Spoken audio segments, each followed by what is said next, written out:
Good evening, ladies and gentlemen. Welcome to the July 11 Board of Education meeting.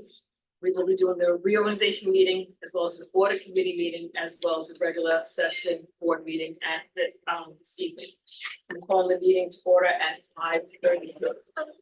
Currently, I'm the board president, Lisa Johnson. I have with me Superintendent Dr. Jeannie Talbot, second vice president currently Carol Seahoff, and I have trustee Leslie Kretz, trustee Wendy Sinestro, trustee Carolyn Fanning, trustee Megan Messman, and trustee Chris Neering. Also present is Assistant Superintendent for Human Resources, Dr. Bridget Waite, Assistant Superintendent for Finances and Operation, Ms. Olivia Watsey, Counsel John Sheenan, as well as District Clerk Melissa Dernan, as well as Financial Consultant Carl Frazier. I believe that also the Assistant Superintendent for Quick Construction will be arriving in a little bit as well.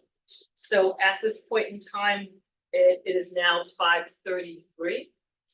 Can I have a motion to go into executive session for the purpose of advice from counsel regarding particular persons, negotiations update for AAA as well as ATA, as well as interviews for several candidates for certain positions. So moved. Second. Francis first. Who said second? Wendy Mitchell said second. All those in favor? Aye. Aye. Motion carries 7-0. The reorganization meeting will resume. Will open up again at roughly about 7:30.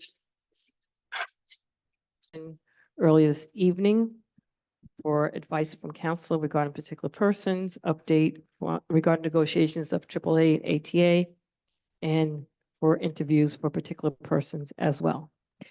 At this point in time, I'm opening up this meeting again at 7:51. Please note the emergency exit closest to where you're sitting. Smoking is not allowed in school grounds, and please silence your cell phone during the school board meeting. Please join us for the Pledge of Allegiance.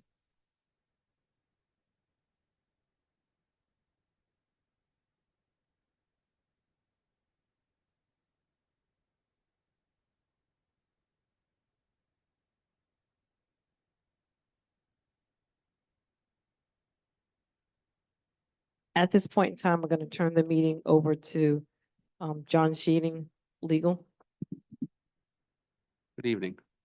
My name is John Sheehan, an attorney with Guercio & Guercio, serve as general counsel to the Board of Education. At this time, I will hold the election for the president of the Board of Education, and I will call for nominations for the office of the president of the Board of Education. I nominate Wendy Canestro. I nominate Lisa Johnson. We have a nomination for Wendy Canestro, and we have a nomination for Lisa Johnson. Are there any further nominations? Hearing none, I'll call for a motion to close the nominations. May I have a motion? So moved. Have a second? Second. All in favor? Aye. Aye. Any opposed? Motion passes. With respect to the nomination for Wendy Canestro to serve as president of the Board of Education, I will take a roll call vote in alphabetical order. Wendy Canestro, how do you vote? Yes. Carolyn Fanning, how do you vote? Yes. Lisa Johnson, how do you vote? No. Leslie Kretz, how do you vote? No. Megan Messman, how do you vote? Yes. Christopher Mering, how do you vote? No. Carol Seahoff, how do you vote? No. 3-4, 3-4, 4 against, motion does not pass. And now we'll hold the votes for Lisa Johnson as president of the Board of Education, Wendy Canestro, No. Carol Fanning, Yes. Lisa Johnson, Yes. Leslie Kretz, Yes. Megan Messman, Yes. Christopher Nehring, Yes. Carol Seahoff, Yes. 6-4, 1 against. Lisa Johnson, you are elected as president of the Board of Education of the Amityville Union Free School District. for the 24-25 school year. Congratulations.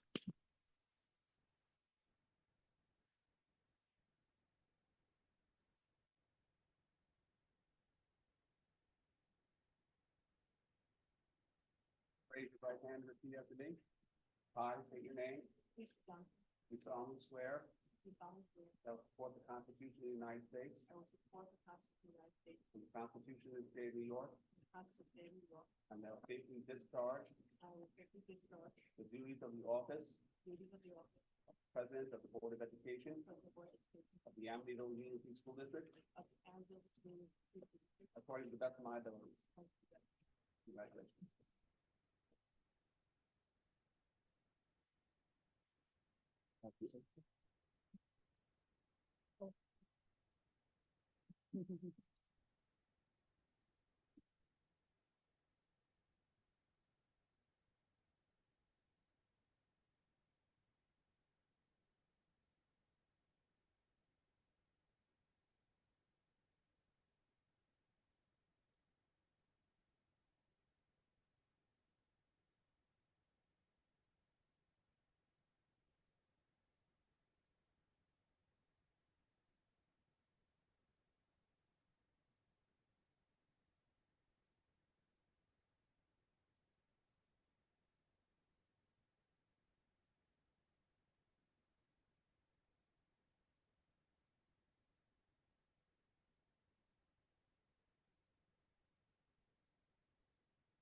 I'll now turn the proceedings over to the President of the Board of Education. Thank you.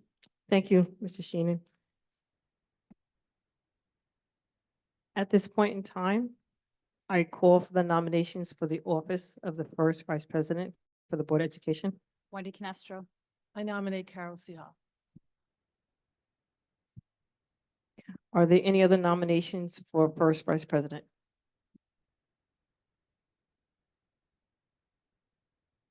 Megan Messman. I nominate Megan Messman. Are there any other nominations for first vice president? Seeing none, I'm making a motion to close the nominations for first vice president. Kevin, motion to close the nominations for first vice president. Motion. Wendy Canestro is first. Second. Leslie Kretz is second. All those in favor of closing nominations? Aye. Aye. Anyone opposed? No. So I am going to go in the order of what people were nominated as well as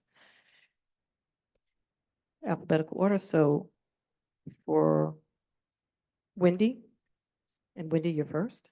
Yes. Caroline, Yes.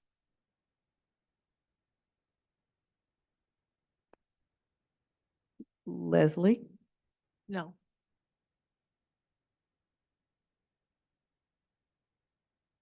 Megan, Yes. I missed myself. Lisa. No. Chris, No. Carol, No. it does, the nomination for first vice president for Wendy does not pass. I'm going to call the vote for Carol. Going on order again, Wendy, No. Caroline, No. Leslie, Yes. Megan, No. Lisa, yes. Chris, Yes. Carol, Yes.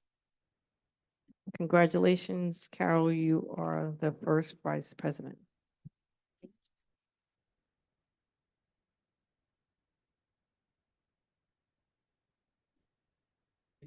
I solemnly swear that I will support the Constitution of the United States and the Constitution of the State of New York, and that I will faithfully discharge the duties of Vice President of the Board of Education of the Amityville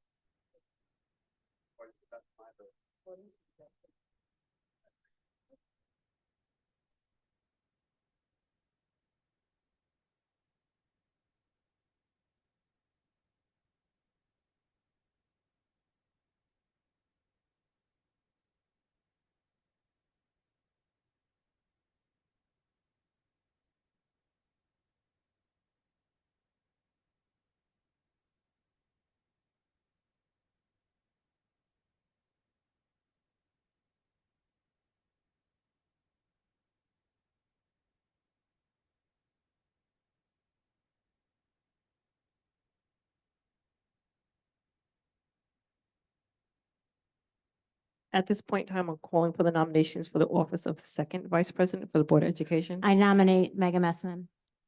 I nominate Leslie Kretz. Are there any other nominations for second vice president? I nominate Caroline Fanning. Any other nominations for second vice president? I nominate Chris Nearing. Any other nominations for second vice president? At this time, can I have a motion to close the nominations for second vice president? So moved. Carol Seal is first. Second. Chris Nearing is second. All those in favor? Aye. Motion carries 7-0. I'm going to do it in the order that I received. So I'll start with for the second vice president for Megan Messman, Wendy Canestro, Yes. Caroline, Yes. Leslie, No. Lisa Johnson, no, Megan, Yes. Chris, Yes. Carol. No. It passes. Megan Messon will be the second vice president. Congratulations. Yeah.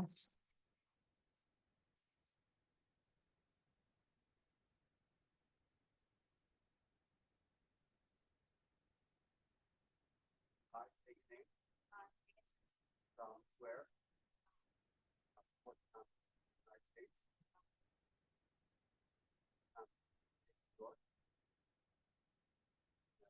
Discharge. Such office. Second vice president. Board of Education. The Amityville BOE School District. According to the best of my ability.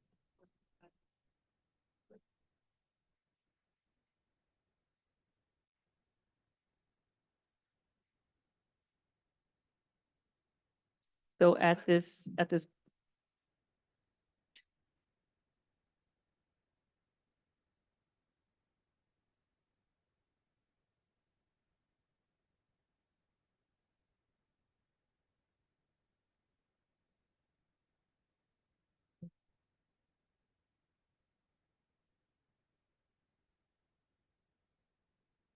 so at this point in time, we're just gonna move seats around. So if Leslie and Megan could switch seats. Okay, so move it on over. Isn't it? Maybe one.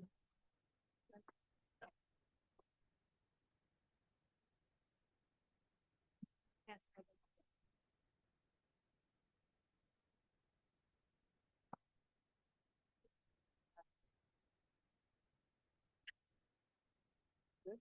No, I didn't. Well, you're fine. All right. So I'm going to continue with the agenda. Is everyone ready with we're going to continue here? All right, so we're down to agenda item 3A on the reorg meeting. Oh. Thank you. Can I have a motion, thank you, to amend the agenda to add agenda item 2D, which is a resolution, and the resolution states, resolve the Board of Education hereby rescinds the resolution adopted on June 28th, 2024, appointing trustee Wendy Canestro to the seat left vacant by the resignation of Dr. Terry Fulton with a term ending May 2025, May 20th, 2025.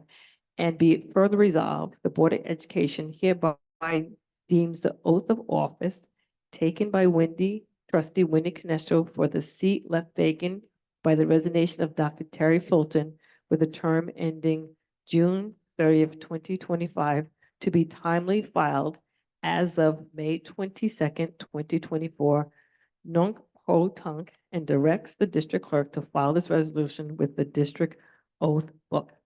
Can I have a motion to amend the agenda to add this resolution 2D?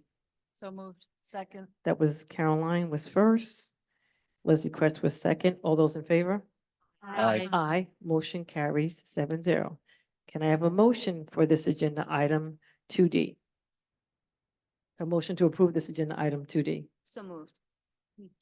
Second. Yeah, it's 2D. Oh. Yeah. Yep. So Carol Seahawk was first. I think I heard Leslie Kretz as second. All those in favor?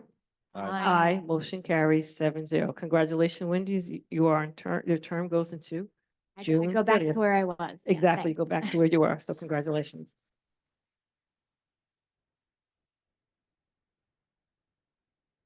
Okay, so moving on to the rest of the agenda, we're going to agenda item 3A, appointment of the district clerk.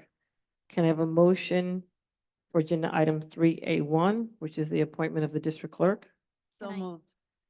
Can I I'm not too sure who, I'm sorry. Leslie Kretz was first. Second. Carol Seal was second. All those in favor? Aye. Aye. Hold on a second. I have a motion. Just need to make sure I'm hearing our votes. I hear 1, 2, are you no down that way, Chris, or?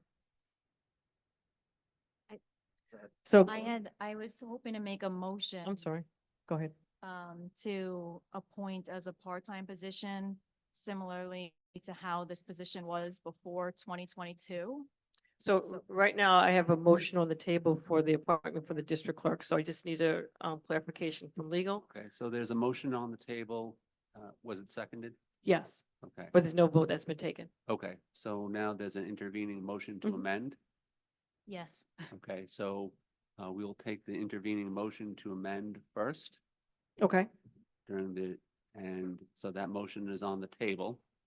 There's a motion to amend the pending motion to make it a part-time position. Is that correct? yeah, yes, Okay, so that motion would need a second. second, Okay, so Okay, we have a so I motion and a have second.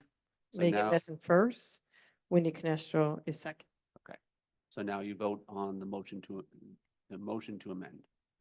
I just want to say, just obviously. So do we have to vote on Oh, it? well, so you Say can why can I have put the discussion on the. Yes, let me Sure. vote on it. We're going to vote on No, the no, motion. No, no, The that's discussion? as Hold on a second. just as a point, discussion maybe had on the motion to amend.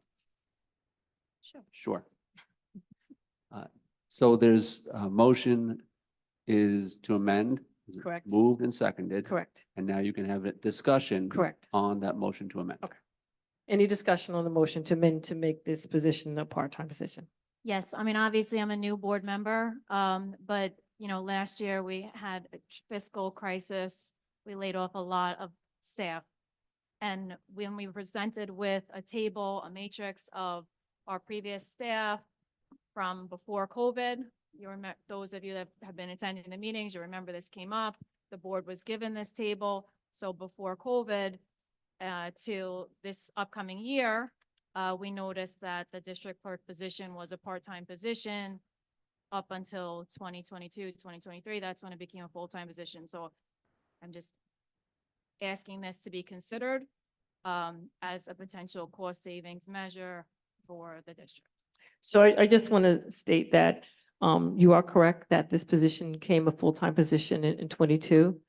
And the reason that it went from a part-time position to a full-time position was because the individual that served in the role as the district clerk, who had previously been served the dual role of district clerk as well as was executive to the previous superintendent, that person came back and that person was doing a lot more and had a lot more overtime. And as a result, actually kind of came close to the full-time district clerk position or even higher than that.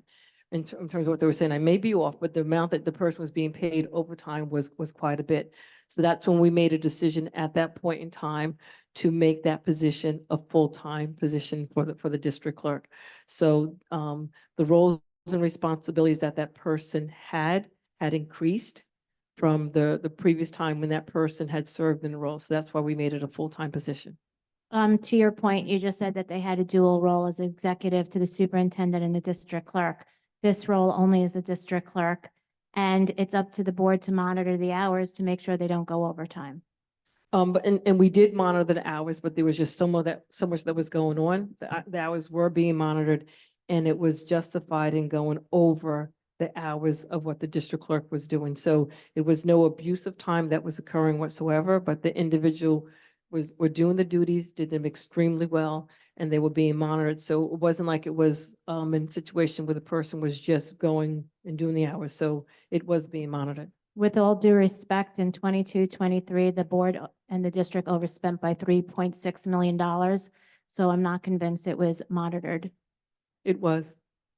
So it's, anyone else want to make a opinion on this? I think that at this point in time that I don't feel that we should be going down from a part-time to from a full-time to a part-time until we have really looked at what that would look like going from a part-time to a full-time district clerk. I think a good point to make also is many districts have gone from part-time to full-time with added responsibilities and whatnot. So I'm in favor in keeping it full-time. And are we going to be adding responsibilities then? That's something as a Board of Education that we definitely could look at if we want to add responsibilities to that position as a district clerk. I think that we're just looking for things to say that we're going to add to it to justify that. No, but the question was that would we? And I said, if that's something that we want to do as a Board of Education, that's something that we could do.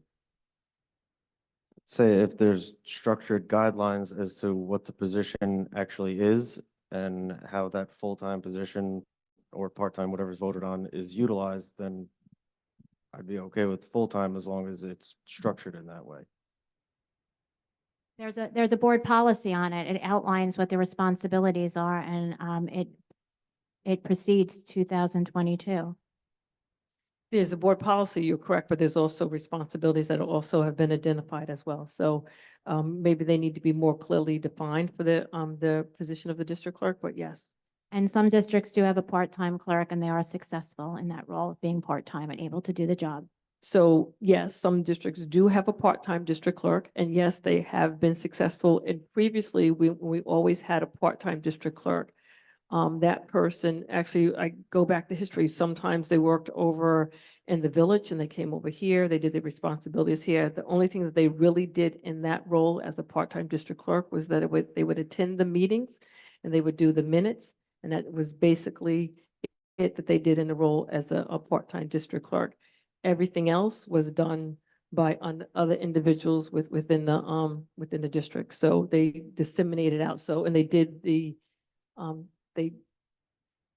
election. I'm doing that sort of, but they did the election. So there really was no other responsibilities that they had as a district clerk. Just to make a point, I think that just to be really clear to the community, I think that the Board of Education is really going to have to start looking at things and making choices, and sometimes hard choices. And, we have a couple of open contracts that, we're working on. We're looking for cost savings. Northeast was in jeopardy last year. And it's going to take tough decisions from the Board of Education, and we're going to have to look for areas to cut. And this is a good opportunity to do that. And I do agree we have to look at areas for cut, but I also think that it needs to be assessed more closely in terms of who would do those roles and responsibilities of the district clerk if it was a part-time position. So I'm not opposed to it being a part-time position, but I'm opposed to making it a part-time position at this point in time when we have not clearly looked at what the roles and responsibilities would be of that part-time district clerk. Again, there's a policy on this. The board approved the policy, so. I agree, but once again, we just need to, before we make a decision on how we're going to do it, we need to look at how what will be the roles and responsibilities of individuals. So we're looking to cut costs and whatnot. We need to look across the board. If that's something that we want to do when we go to do the budget for next year, then that should be part of the process for the budget for next year. Making a decision, I'm sorry. Making You a got to speak into decision. the mic a little bit more. Making a decision in one evening over this is just, I agree with moving forward and making sure that all the responsibilities and a job description is done by the full-time district clerk. But it's a one-year appointment, so that really has to be made now. Is that correct, counsel? You can't change it in the middle of the appointment. So it is an appointment, and your policy provides for the statutory duties. So. Which means that we can amend it. Well, so the statutory duties are the statutory duties. You have duties in addition to that. At the end of your policy, there's a performing any other work requested of him/her by the board or superintendent of schools. So the statutory duties are the statutory duties. They would have to be performed regardless of whether the district clerk is part-time or full-time. With respect to other duties that you might want to add on to that position, they are within the discretion of the Board of Education. So it's an appointment. It is an appointment that you can make as a part-time or full-time. The appointment you can't change for the year. With Right. respect to the scope of the duties, you can make those arrangements in accordance with your policy. Understood. Thank you. Any other discussion on this item? So as of right now, what's on the table is the intervening motion to make this a part-time position. There was a first, there was a second. We just had the discussion. I'm closing the discussion at this point in time, and we're going to place a vote on making this a part-time position. So all those in favor of making the clerk position a part-time position? Yes. Yes. Yes. So I have 3 yes. Any no? No. No. No. No. So the 3 yes are Wendy Canestro, Caroline Fanning, and Megan Messman. And the no's are Leslie Kretz, Chris Nearing, Carol Seehoff, and Lisa Johnson. So that intervening motion fails. So I'm going to go back to the motion of appointment of the district clerk. Can I have a motion for the appointment of the district clerk? That was moved. done already. You So, had a motion and a Yeah, I have second. so that's, You already it was made your Leslie motion. Kretz and it was Carol Seehoff. Right. Correct. So all those in favor? Aye. Is this just for the district clerk position, or what is this? This is for the full-time district clerk position. Because the intervening motion failed. Correct.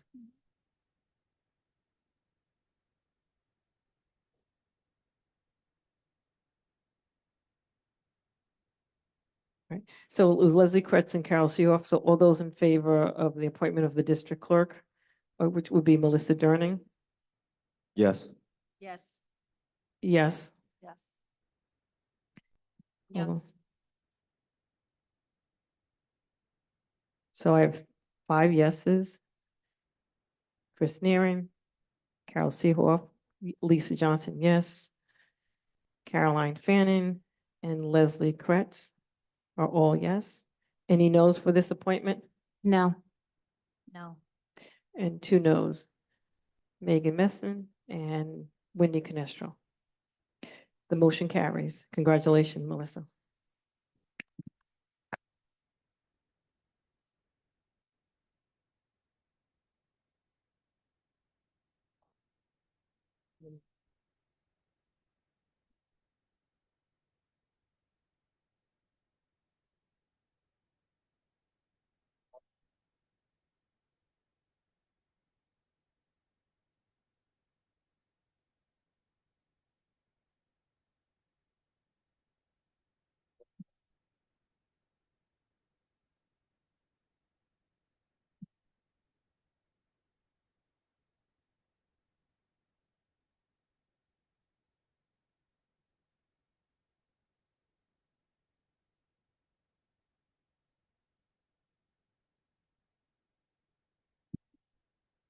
can I have a motion for agenda item 3B1, please? So Appointment of the moved. deputy district clerk, which is Ms. Olivia Boazzi. So moved. Winnie Canestro is Second. first. Leslie Kretz is second. Any discussion on this item? No. Seeing and hearing none. All those in favor? Aye. Aye. Motion carries 7-0. Congratulations.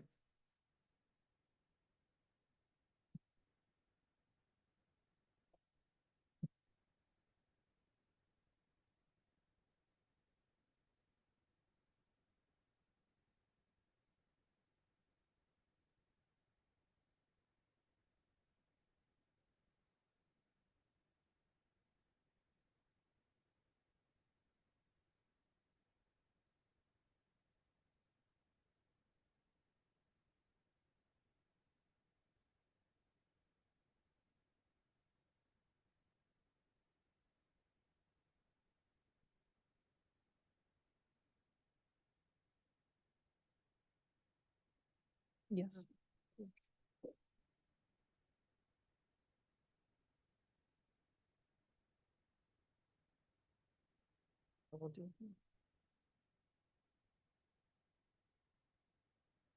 Can I have a motion for agenda item 3C1, please?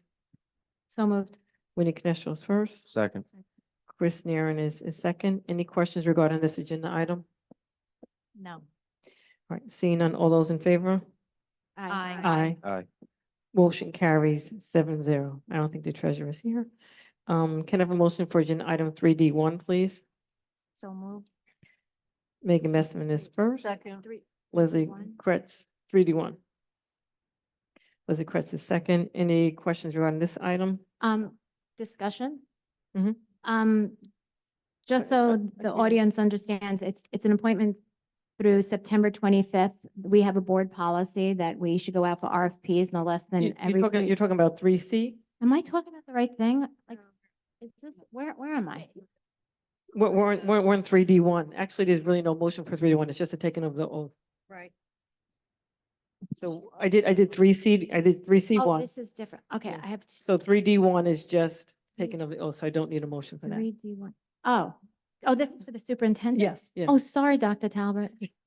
Yes, Right. approved. So, also, Mr. Sheen, is it possible that, Caroline and Megan already have done their oath, but can we just do it so that we can do it in public? Because they did it over in the parking lot after, Certainly. okay, after Dr. Talbot's done. There's a lot of papers. No, I was looking at the writing. I don't know, I got confused. You know what it is? I looked.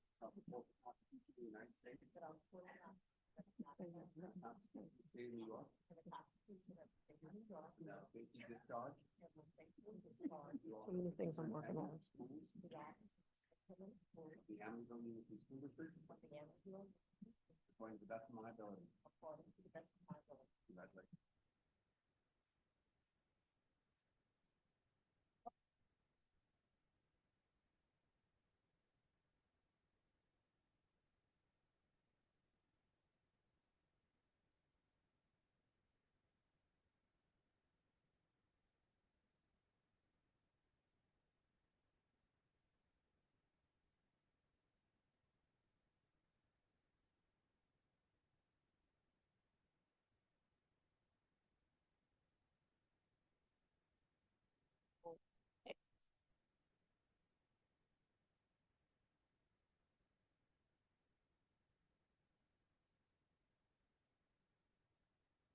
If it's okay with the Board of Education. Oh, I'm sorry, we're gonna do the Caroline and Megan. But as we're waiting for, just to do the ceremony part about doing it again, as we're waiting for John to join us, I just want you to think about as a board, can we do agenda items 4A up into 4BB together?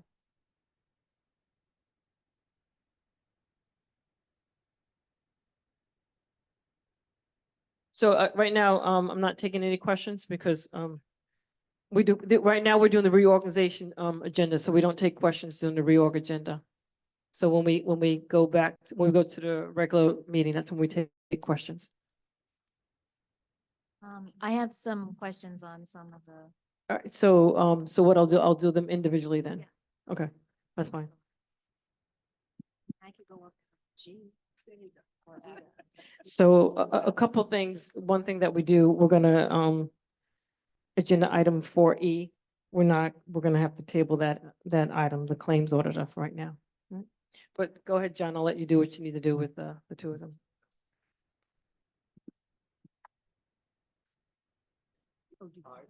Sorry, it's D.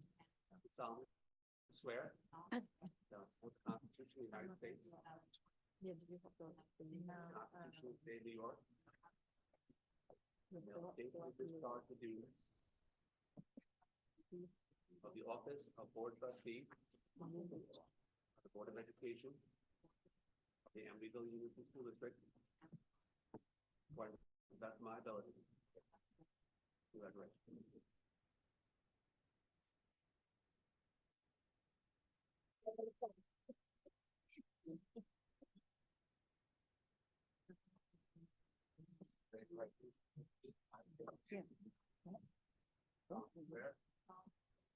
For the Constitution of the United States.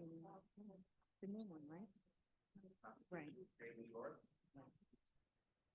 Faithfully discharge the duties of Board So we're Trustee. doing up to here.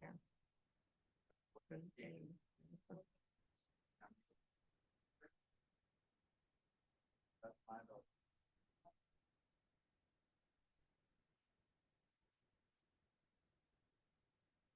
Right, so as we move forward with the reorg agenda, just a couple questions.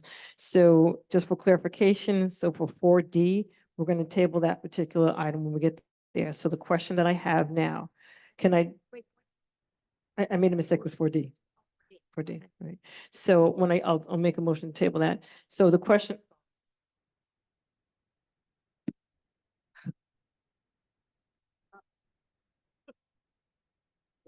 All right, so I'm going to try this one more time. It's the external district auditor that we're going to have to table. So that's 4C. So I will make them when I get there. So the question that I have for the board, can I do 4A and 4B together? Sure. Right. Can I have a motion for agenda item 4A and 4B? So moved. Second. Carol Seehoff is first, Leslie Kretz is second. Any questions regarding agenda items 4A and 4B? Yes, I just wanted to point out that the district has a policy that we go out for RFPs no less than every 3 years, which is what we're doing. So if you see that these are all appointed until September 25th, so it's really, we're appointing them while we go out for RFP and then we interview them. I just want to make a point to the president. If you can make sure when you're signing these contracts that the expiration date, if I'm correct, right? Because I don't know that all of them have a clause, but that you make sure that every single one of these contracts, the expiration date is September 25th. And if it's not, if you strike it and initial it, please. Yes, all the terms Okay. will be Yes. Great. strict and Thank will you. be substituted and initialed. Any other questions regarding these two items? Yeah, one more thing I want to say. I know that these are the fees. It says the retainer is 61,000, but we have almost a $500,000 bill from the lawyers because there's some things that aren't covered in the retainer. I think sometimes we overuse counsel, so we should be mindful of that. Thank you. Any other questions or comments regarding this? All right, all those in favor? Aye. Aye. Motion carries 7-0. Can I have a motion to table agenda item 4C, the external district auditor? So moved. Second. Wendy Canestro is first. Chris Neeren is second. Any questions regarding this? All those in favor? Aye. Aye. Motion carries 7-0. Can I do 4D down to 4K together, or do I need to do anything separate?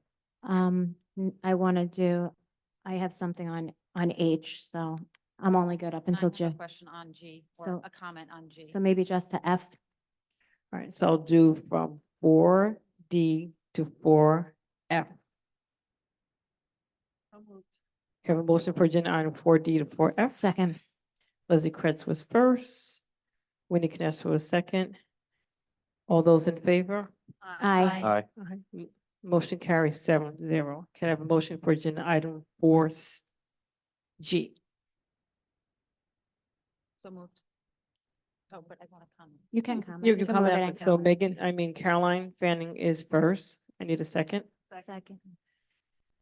Leslie Kretz is second. Any discussion on this item? Yes, council asked us. Just kind of speak a little bit more to the mic. Sure. In the letter that council provided, asking us to look into, capital market advisors, the SEC filing against them. In a nutshell, this was a financial investment firm advising, school board in city of Rochester. The board provided, inaccurate cash flow statements, and the SEC found that this firm, was not acting responsibly in not, in allowing those statements to go through. So I would just say that since this is going to come up, we're only making the appointment till September. If we consider a new firm, we should, perhaps steer clear of, or just be mindful that with our financial situation being what it is, it would be better to have a firm that doesn't have an SEC filing against them. Thank you. Any other comments regarding this item? I agree. Right, so, all those in favor? Because once again, if we're going out for, any other questions regarding this? Or comments? What you're saying is we're just appointing them until we have the RFPs come in and then we can change it. So that's the point. Okay, yep, So all those in favor? yes. Aye. Aye. Motion carries 7-0. Do you want me to do 4H by itself? or Yes, can I- please. Can I have a motion for agenda item 4H, please? Move it. That's Winnie Second. Knessler's first, Megan is second. Discussion on this item. Yeah, I want to discuss this. $95,000, almost $96,000 is very outrageous to me. They typically charge about $50,000 to districts. Also, of that, like $6,800 is used for the website, but Syntax is getting out of the website business after this year. So I know that we don't have a director of IT on staff. We outsource it. I think the board should consider hiring an IT person that could also manage the website. And I would ask that we table this and that Ms. Fitzwatsi, our business official, negotiate this fee down because it's exorbitant and not in line with other districts. Any other comments before I say something? I agree, concerned with the cost, because it's my understanding that we don't have a full plan to reduce the $2.8 million that we needed to stay within the budget. I'm sorry, can you hear me? No. I agree, because I'm concerned that it's cost too much money and that we don't have a solidified plan to meet that $2.8 million reduction that was needed. Any other comments? I agree, not only the money factor, but I know at times we have not been thoroughly satisfied with Syntax's services. So, I know, I think it was, no, the year before, we went out for an RFP and we did get another firm. We can definitely do it again. I will say that when we got the other firm, that we were not happy with what they provided to us, but it doesn't mean that we cannot go out and look at it again.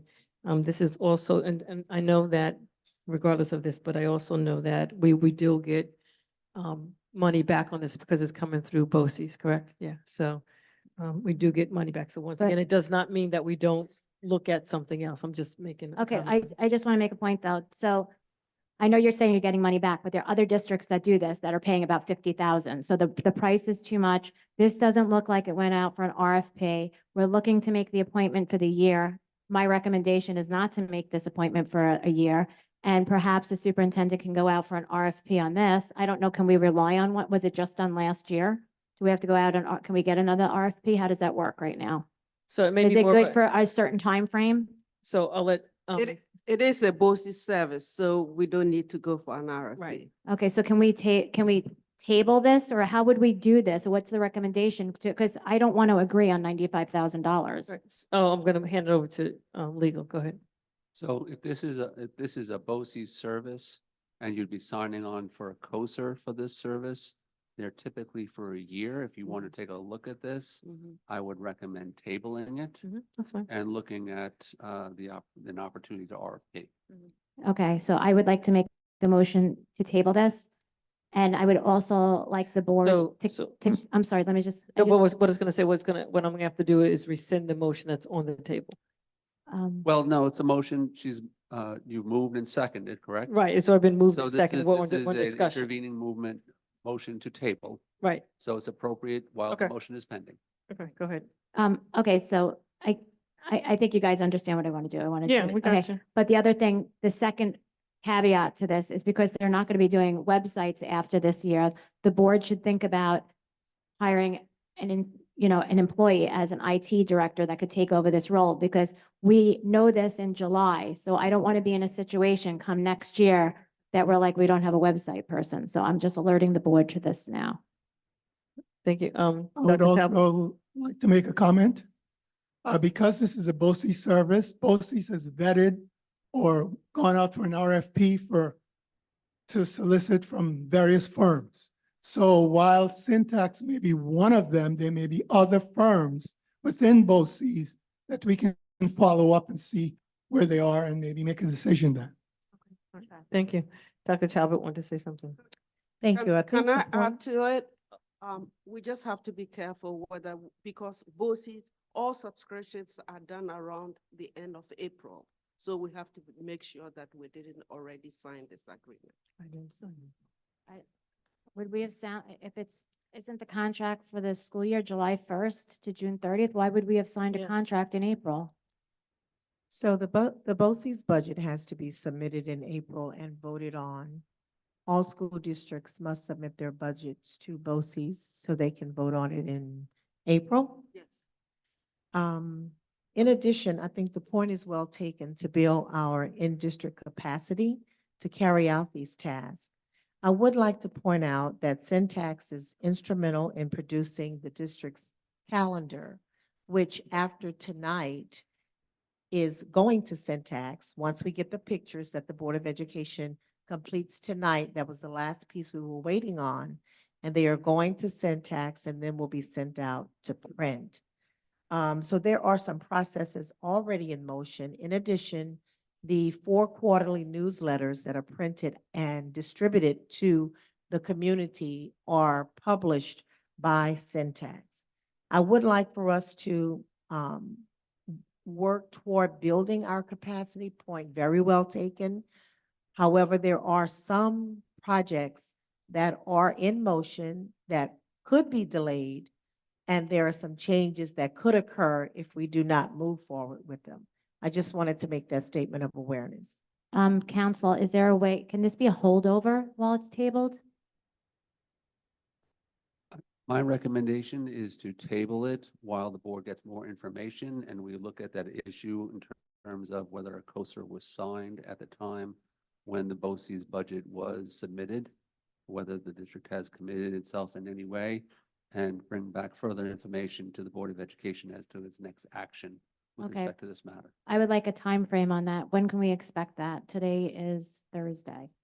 Knowing that we have to move quickly. So, and we're gonna move on, we have the next meeting that we're gonna have, so probably by our next meeting. Oh, because- no, I would think it would be, oh, you mean by Wednesday? Wednesday's not a meeting, it's a No, no, retreat. no, our next meeting would be in August, so. Oh, I would think that that's way too long. I would think that we would need an answer in a few days. No, no, I'm not saying about, the answer can come sooner, but Yeah. in order, once we get the answer, we cannot act on it until we get together to meet again. So we can get an answer in, like, say, 7 days hypothetically, but we cannot act on it until we have another meeting. You see what I'm saying? Madam President, may I? Yeah, go ahead. I can confirm that the COSR was signed Right. for Syntax in April. So does that mean this vote doesn't mean I'm anything? gonna, Like I'm we're gonna already table committed it. to it? I'm gonna table it, Are we bound by this? Are we bound by this now? but that's what we have to find out. So you have to find out in Right. terms of the COSR and whether whether you would be in effect terminating the COSR or taking any other action with respect to the COSR. Right. So I need to investigate the status of the contract. And you'll see if there's any penalties or something with that too. Exactly. Okay, thank you. That's so what I meant was that he can give us an answer, but we can't take any action until we Well, have our next, that's what I was I, referring to. I will say this, that I'm not a fan of having special meetings or emergency meetings, but if they're I also don't want to prevent parents from getting a calendar. So if this is something that needs to be moved at, I'm letting the community know, like, I would be in favor of calling a quick emergency meeting if we need to appoint a different, publicist or a PR firm. So when we get to that point, we'll figure that point out. Let's take So, advice we- of council. so and motion is, table it. yeah, the motion is on the, there was a motion to table the item, so can I have a vote on motion to table the item? So Yes. moved. Oh, sorry, second. Right. Oh, can I second it? I could second. No, I moved it. Was, Can I do yeah, it? Second. yeah, that's fine. All those in favor? Aye. Aye. Aye, so this will be, aye, will be tabled. Can I do I through Z together? 4I through 4Z. Can I do those all together? I have something on R, so can we take it before that to Q? All right, so 4I through 4Q. I'm sorry, I have something on O, but maybe, okay. I'm sorry, I have something on O. That's okay. That's what I'm asking. 4I to 4N. Right. Can I have a motion for agenda items 4I through 4N, please? So moved. That was Wendy Ganesh was first. Second. Carol Seal for second. Any questions regarding these agenda items? Seeing none, all those in favor? Aye. Aye. Motion carries 7-0. Can I have a motion for agenda item 4O, please? I'll make a motion. That's Wendy, was it Megan. Megan, I'm sorry. Megan was first. Leslie Kretz was second. Discussion on this item. Yes. Sorry. I'm just trying to understand the line a little bit better. I'm reading it to say that we're gonna pay H2M, as a percentage of the construction costs as stated in the contract, but I wasn't privy to the contract, so I just wanted to understand what that percent of construction fee is. And then is this specific to just the middle school project, or is this overarching anything that comes up over the course of the school year? Dr. Talbot, I'll give it over to you and you can pass it on. This pertains to the middle school project. Okay, what's the fee percentage on the construction cost? 5.8. And what is the construction cost? The construction cost is, the general construction cost. Initially, it's estimated until we get, the bid come in and then they adjust it accordingly. So what is the estimated cost? Oh, no, we haven't bid it yet, but the project is going to be, I think, $4.1 million, And what was the percentage again? I apologize. 5.8. But when we get the bids and then we get a contractor, it will come down based on what the construction cost is. Is that engineering services during construction, or is that also construction management services? Would we end up with a separate construction manager as well? We will end up with a separate construction management cost. So that would be an RFP that will go with. Yeah, we the- did put out an RFP, except that we never appointed a construction manager for that project. Is that included, the project manager cost in the 4.1 million? Yes, it has to be. Okay. Just in terms of the contract terms, I believe H2M has a sliding scale. So if you have other projects that you plan to create within the school year, they would also, if you have a project, that contract would be amended to also provide architect services for that contract based upon the sliding scale in their contract. So there is the project that they're working on currently, but just to be clear, there may be other projects, and if there are other projects approved by the Board of Education, they would be the architect of record for that project as well. And the sliding scale is within the contract. It's a percentage based upon how much of the construction cost is. So it's based upon the size of the project. their fee actually goes lower based upon the higher projects. So we can provide that to the Board of Education. Thank you. Okay, thank you. Any other questions regarding this item? Is the middle school project gonna happen this year? Is that indicative of this? The project is now at the state. So when we receive approval at the state level, is that we can go out for bid. And that should happen pretty soon. And that will line up the contractors. And it will happen in the summer of Which summer? 25. Okay, so the state's had this since for like 6 months at least? Yes, it And takes have a we long gotten- time. Yeah, and have we gotten comments back from the state? The comments go directly back to the architects to respond to. So we're not, but you've seen the comments? I have not seen the comments yet. There's like two or I don't three even people. think, they've picked up our project yet. It takes a while. Yeah, it's, There's- there's like 2 or 3 people that work there and it takes forever. Thank you. That's not uncommon. Thank you. Yes. It's pretty inefficient. Any other Okay, thank you. questions? Right, all those in favor? Aye. Aye. Aye. Motion carries 7-0. Can I do P through Z together or anything needs to be done separately? I have something on R and W. All right, so.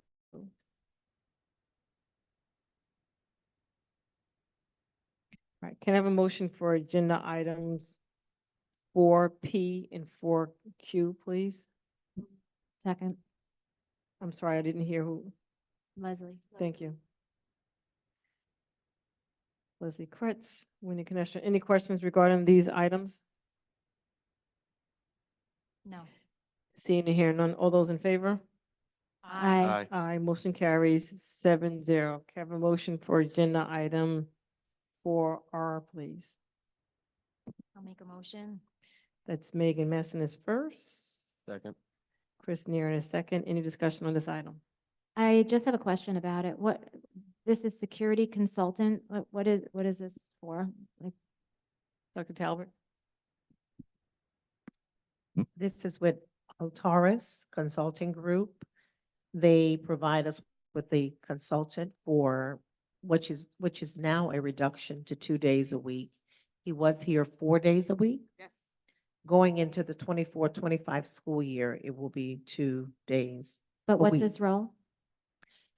His role is to work with the various schools in the district around emergency preparedness. Their company works in tandem with us for production of the District- safety Yeah, plan. okay, got it. And he also does tabletop exercise trainings for the emergency drills in the various schools. Thank you. Any other questions or on this agenda item? Seeing and hearing none. All those in favor? Aye. Go ahead. Aye. That's okay. Aye. Aye. Motion carries 7-0. Gonna be I'm going to long. do agenda items 4S to 4V together. Move it. Winnie Canestro is first. Second. Carol Sehoff is second. Any questions regarding these agenda items? No. Seeing and hearing none. All those in favor? Aye. Aye. Motion carries 7-0. Can I have a motion for agenda item 4W, please? Move it. Second. Winnie Canestro is first. Chris Neeren is second. Any discussion on this agenda item? Yes. It is typical that the Assistant Super of Business and Finance is usually the district records access officer. I'm not sure why it's different here, but I'm recommending that the business official be the district records access officer, which would be in line with other districts.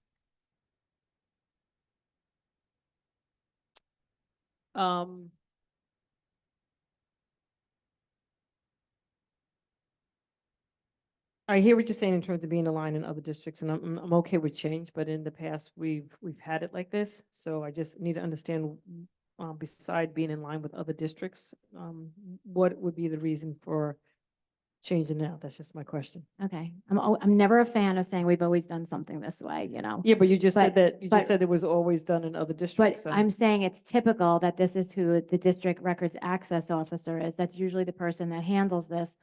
And that's like the best practice is that the business official is. I don't know what else to say about that. It's a best practice. I understand what you're saying, but you just made the comment that just because we've done it like that, doesn't mean we have to do it like that. And I Sure, we understand don't, we don't but have I- to do it like that, but if it's a best practice, I'm not sure why we're not doing that. But if we have had no issues with it before, why do we need to change it? That's just my question. If we've had issues. Because I think an administrator should be doing this. I think the business official is the administrator and should be doing this. Any other comments on this item? All right. All those in favor? Aye. Wait, I'm making a motion to change, I'm sorry, let me make a motion to change the district records access officer to the Assistant Superintendent of Business and Finance, Ms. Biswatsi. I just want to, does council have any input on this? So we have in terms of the records access officer, I've seen school districts have it with the business office because that's where the majority of the records reside that are responsive to FOIL requests. So I have seen school districts have the records access office in the business office and have the assistant superintendent for business be the records access officer because that's where most of the records that are responsive to FOIL requests reside. But it is a organizational preference because I've seen some school districts decide not to do that because the FOIL requests take too much of the assistant superintendent for business's time. So they move it to someone else. So it is an organizational preference, but I acknowledge that there are other school districts that have it with the assistant superintendent for business because that's where most of the records reside. All right, so we have a motion to change to the Assistant Superintendent for Finance and Operation instead of the district clerk. So we'll go with that motion first. So Wendy Canestro just did that motion. Can I have a second for that one? Second. All right, Megan. So we're going to vote on the Assistant Superintendent for Finance and Operation being appointed as a district records access officer. That's the vote. Aye. Aye. Aye.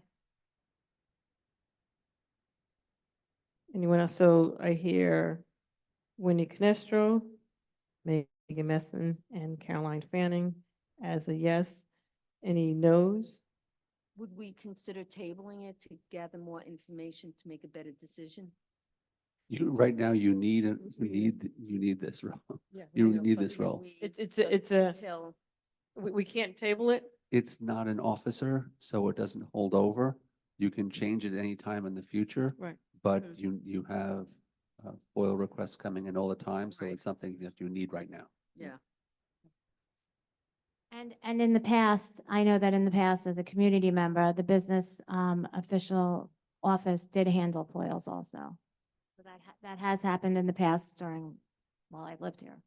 All right, so right now we have on the table 3 yeses to change to Assistant Superintendent for Finance and Operation, but also legal has just stated that if we want to look at it down the line again, we can. So it doesn't mean that we are. Yeah, this is discretionary. You can change Right. it at any time in the future. Okay. Yes. Right, so right now I'm going to say no, and then I don't mind more discussion on it. So I'm saying no. I guess I'm confused, like what more discussion? Not discussion, but I want to look at it this a little more. I'm not ready to say, yes, I'm ready to change. And it can be changed at any time. No, So I'm not disagreeing that you could change it at any time. I'm wondering what it is that you're looking for that you would need more information on this. So what I'm looking for, when you stated that it was best practice by other districts, what I would like to see is exactly that. I would maybe like to maybe talk to other districts and see how they use this person in this role over the district clerk. Maybe why did they switch from one versus the other? So that would help in my decision-making process in terms of doing that. Sure. So I'm a no for right now. I'm a no as well. No. No. Right, so the motion fails to change. Right? So I'm going back to the original motion of Melissa Durnan as the district clerk to be appointed as the district records access officer. And I had Wendy Knestro as first, Chris Nairn as second. All those in favor? On Melissa Durnan as the district clerk, appointed as the district records access officer. In terms of yes, I'm gonna say yes. Yes. Yes.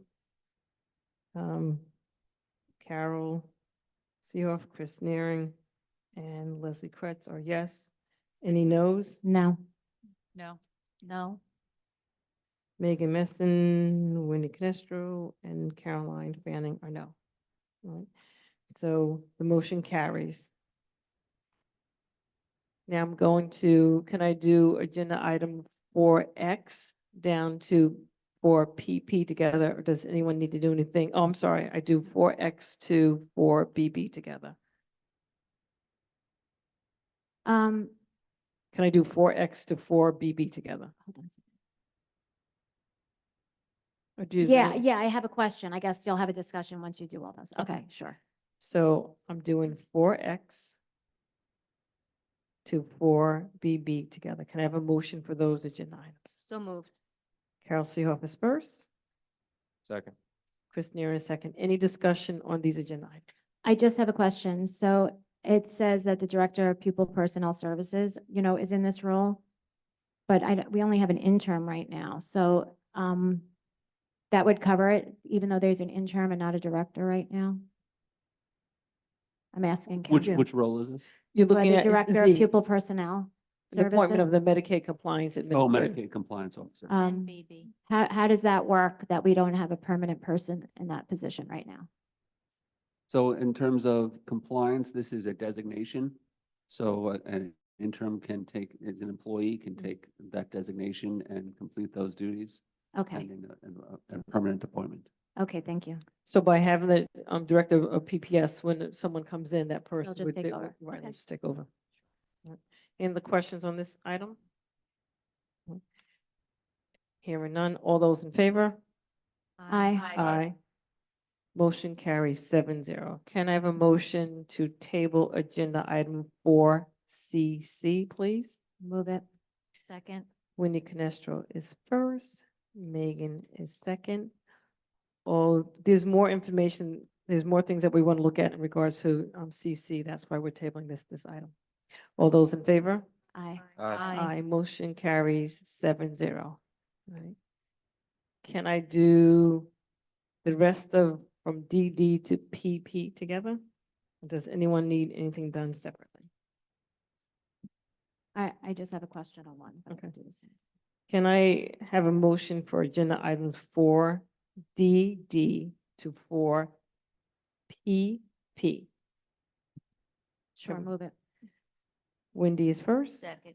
Carol Seehoff is second. Any questions on any of these items? School aid specialist, can somebody just elaborate on this?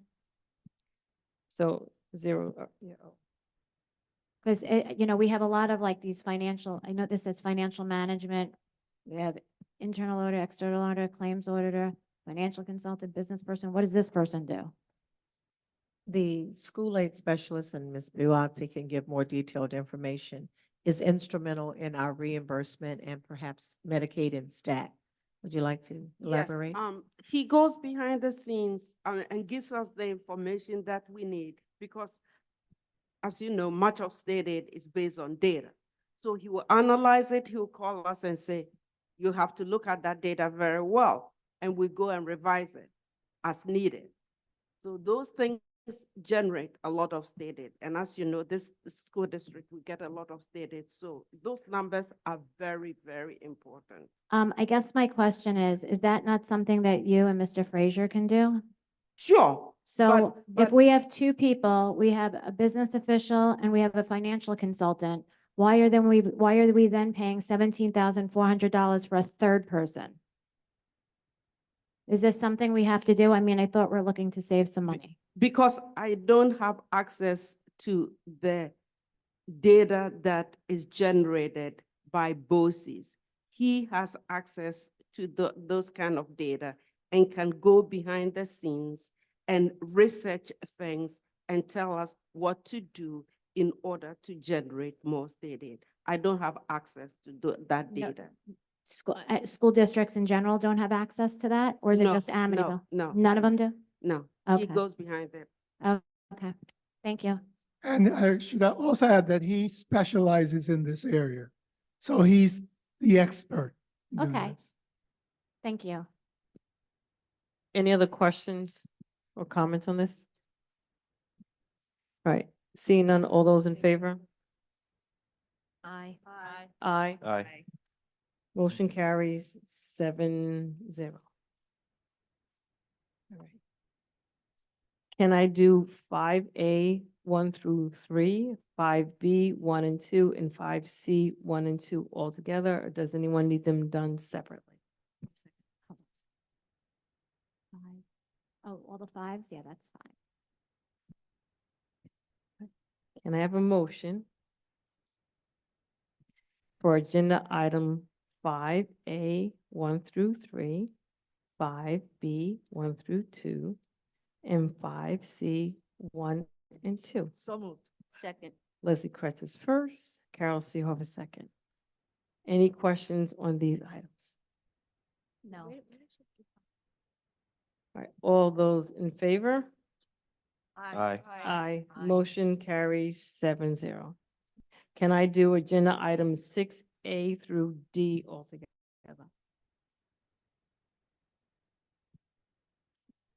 So moved. Actually, I'm gonna go all the way down. I'll do 6A through 6G altogether. Can I do that? I have a comment on A, 6A. Do you want it done separately, or do you want it? Just you have a question, will that, Well, I'm not sure, but okay, so what I'll do, I'll just do it separately then.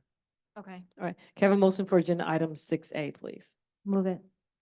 Wendy's first. Megan is second. Any discussion on this item? I just wasn't sure if it should say Gercio and Gercio if we're going out to RFP. Should it just be left as with district legal counsel?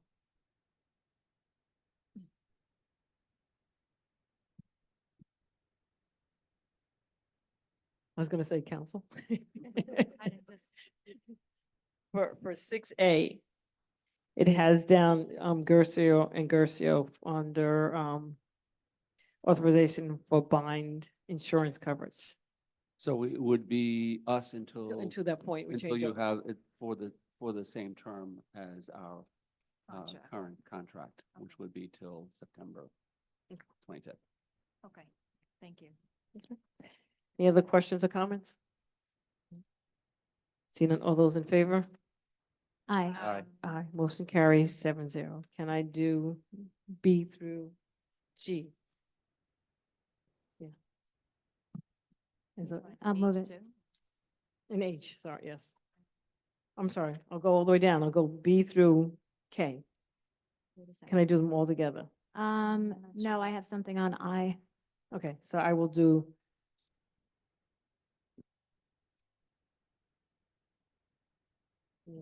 Yeah, I'll do 4B through 4H. Can I have a motion for agenda item 4B through 4H, please? So moved. Carol Seoff is first, Second, Megan was second. Any questions or comments from 4B through 4H? I'm sorry, 6. I'm sorry. Sorry. So 6B through 6H. I apologize. So Carol was first for 6B through 6H, and Megan was second. Any comments or questions on these items? All those in favor? Aye. Aye, motion carries 7-0. You wanted I done separately, I and J, or can I do them Um, together? I and J. I guess. Right. Can I have a motion for agenda item 6I and 6J, please? So moved. Chris Neering is first, Second. Caroline is second. Discussion on these items. Yeah, so there are a lot of policies that we have. You can't go, I was told, I could review them online, but there's discrepancies online between the print work and the attachments. So we got a policy book, but the policy book is about 6 inches or more, 8 inches, I'm not sure. So I couldn't go through them. I did want to ask council about this, how to proceed, because there are policies in here. And first, I will say that, it is our role. We're a legislative body because we create policies. We have to enforce them, make sure they're followed. And I was told by the board president that we don't need to review these before this meeting or any meeting. So that was concerning to me. I said there's no need to know the entire policy manual by the reorganization meeting. That was my statement. Or any meeting, right? But this is our job. This is one of our main functions as a Board of Education. So I find that concerning. And when I went through this, I took the time. I couldn't go through thousands of pages, but I will tell you that it's concerning to me because it seems that the policy manual has been rubber stamped, approved year after year. And I'll use an example. Policy number 2510 is the organizational chart. That's from 20 to 21 with Dr. Kelly, and almost all the administrators aren't even here that are listed on it, and they're board members that aren't listed on it. There's a couple of, oh no, was that 2510? Yeah, I think that was it. Oh, no, that was 3210. I'm sorry. There's other ones that have conflicting. And then there's some policies. Within the policy, it lists a past district clerk's email, which you're not supposed to do. I mean, you can reference if you need something to go to the clerk, but you can't put an employee's email on there because employees change all the time. So I have a lot of concerns about this, and I want to ask council, how do you proceed? Because, I mean, first of all, some of these policies haven't been updated since like 2010. I found a lot of them. And I am concerned that this has been passing every year without review. I know for a fact one of them is outdated by 4 years. So how do how would you recommend proceeding on this? So before council, just a quick clarification. This is the second year that this has been, or the third year this has been part of the process. We never did readoption of board policies and code of conduct like this. So just for clarification, so it hasn't Thank been. you. Okay, I So appreciate. I understand what you're saying, but I'm just making. Okay, I appreciate you saying it's the only time that it's been on the agenda. This board has been in place for 4 years, a lot of these members. So but in those 4 years, nobody looked at these policies. I mean, this is one of our main responsibilities. One of our main jobs is to make sure the policies are up to date. We create them as is needed, or we amend them to become current. I have So, concerns for you are some of absolutely these. right, that this is part of one of our major responsibilities as a board member. And one thing, so to say that we have tried to do board meetings, we have done policies meetings, but we have not been proficient in going through the entire policy manual. So that is absolutely correct. And that is something that's been going on, and it's something that will be corrected for this year. So we have identified it. We are aware of it. Last year, we tried to take care of it, but there were too many things that were happening. And so this year, this will be the main mission to update the policy manual. So yes, we are aware of it. So council, go ahead and If- just let's update in terms of, is this something that we do need to readopt? Or do we not need to readopt the policy I'd just like to make a comment before council says something. I've been coming to board meetings for 4 years, and in 4 years, there was only one policy meeting before that financial crisis was identified. I'm glad to hear that the board will move forward. I think we're all here to move the district forward, and Yes, that's we my are. hope, and that's one of the reasons why I ran, and, I'm elected to help move in this direction. But again, knowing that some of this is incorrect, what do we do? My recommendation is I would provide the Board of Education with a list of policies that are required to be Yeah, we know. reviewed annually Mhm. and have those as the priority for review. Right. There's no obligation to readopt your whole policy manual, but for example, the code of conduct should Has be to be done. reviewed annually. The purchasing policy should be reviewed annually. I'll provide that list to the Board of Education. My recommendation would be to follow, to review those policies first. Right. Okay, and one more thing for And there's that. one more Thank- that we have to also review as Okay. well. Okay, And- thank you for that, both of you. One more thing that I want to say is NYSBA, which is the New York State School Board Association, does audits of policies. It is a service you have to pay for, but they go in and they go through your whole policy book to see what's outdated, what needs to be updated, maybe some policies that are mandated that we might not have. I understand that it's an expense. I think it's something that we should look into. I don't know how much it is offhand. I mean, if it's exorbitant, obviously we shouldn't do that, but being that things are so outdated, it might be something this board wants to consider. And I know from previous years that, I think it was 2022, to Wendy's point, we received a number of policies from NISBA that were recommended new policies for the Board of Education, for all boards to review. So as we move forward, what can be looked at is to find out, have there been any additional new policies that have come out in 23 and 24, and even for 24, 25 that they would like to recommend? Yeah, they usually provide, our council usually does if it's mandated. I believe council passes that on to us. No, And NISBA usually, NISBA will also, if you contact NISBA, they will also do it as well, because I know for Sure. previous district clerks, that's what they did. Great. They contacted NISBA and they provided all that information. that's a good start. Thank you. So we will provide that list to the Board of Education. We will also speak to the district clerk to see what service you currently pay for. If you have NISBA, you may be already paying for a service, I think we are. and there may be a backlog of policies that should be adopted. So we'll also address that issue. Okay.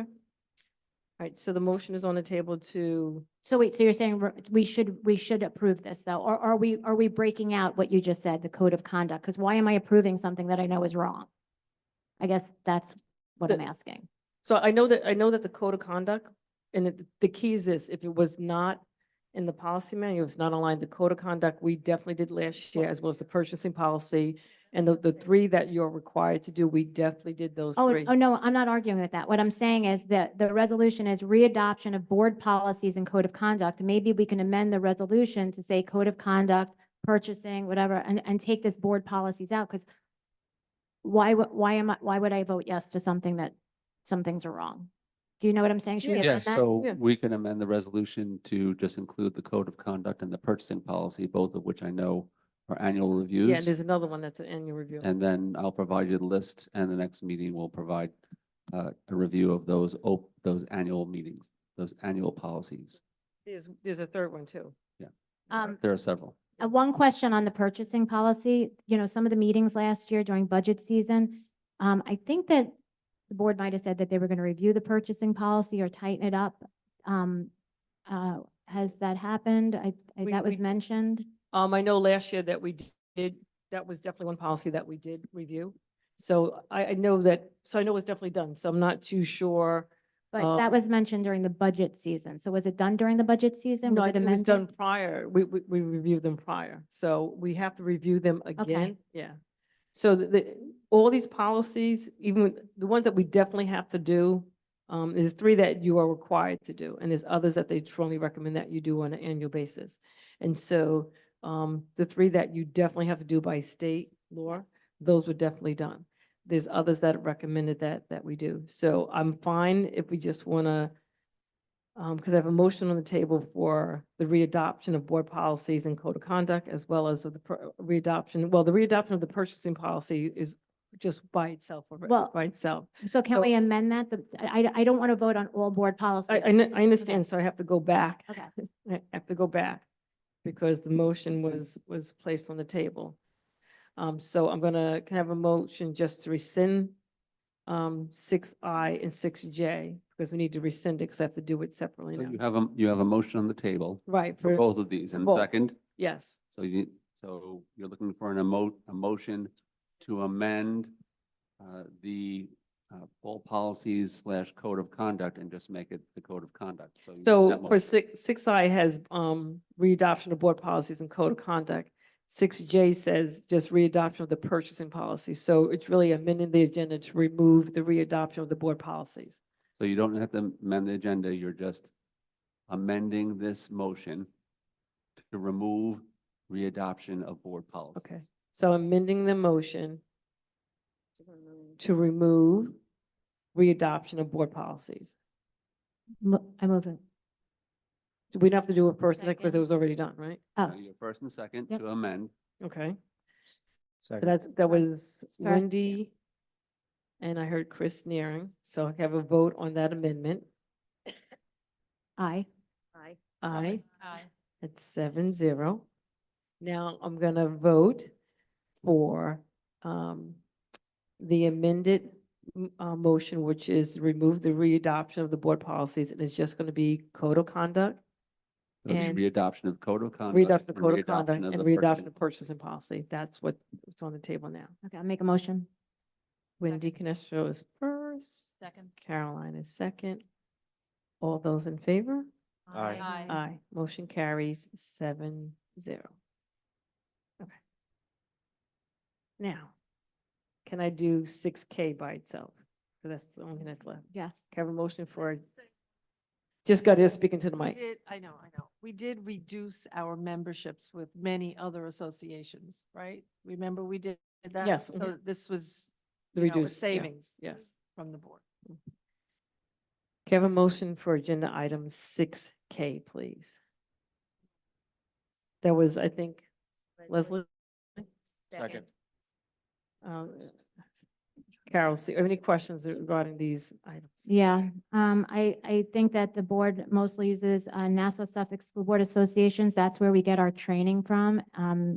They're actually excellent. And the New York State Convention is through the New York State School Board Association. I know that NYSBA sends us emails with clips and everything. I haven't gotten anything from the New York State Caucus of Black School Boards or the Reform Education, the refit, or the National Councils of School Board Members, the National Black Council, National Hispanic Council. That being the case, I would make a motion just to adopt the Nassau Suffolk School Board Association membership and the New York State School Board Association membership. So I know with the other memberships, we typically will get that information at starting of the school year. So typically at the end of the school year, we don't get anything from all the ones that you have mentioned, but once the school year starts, usually it's like in August to September, we start to get more information from those following Can you organizations. explain what it is? Is it emails or up-to-date information? Or is it on workshops? Usually for each of them, I'll start with the New York State Caucus of Black School Board Members. That's an organization that you'll get notification via email about meetings that are taking place. Do they cost anything to attend? No. Okay. No, there's no cost.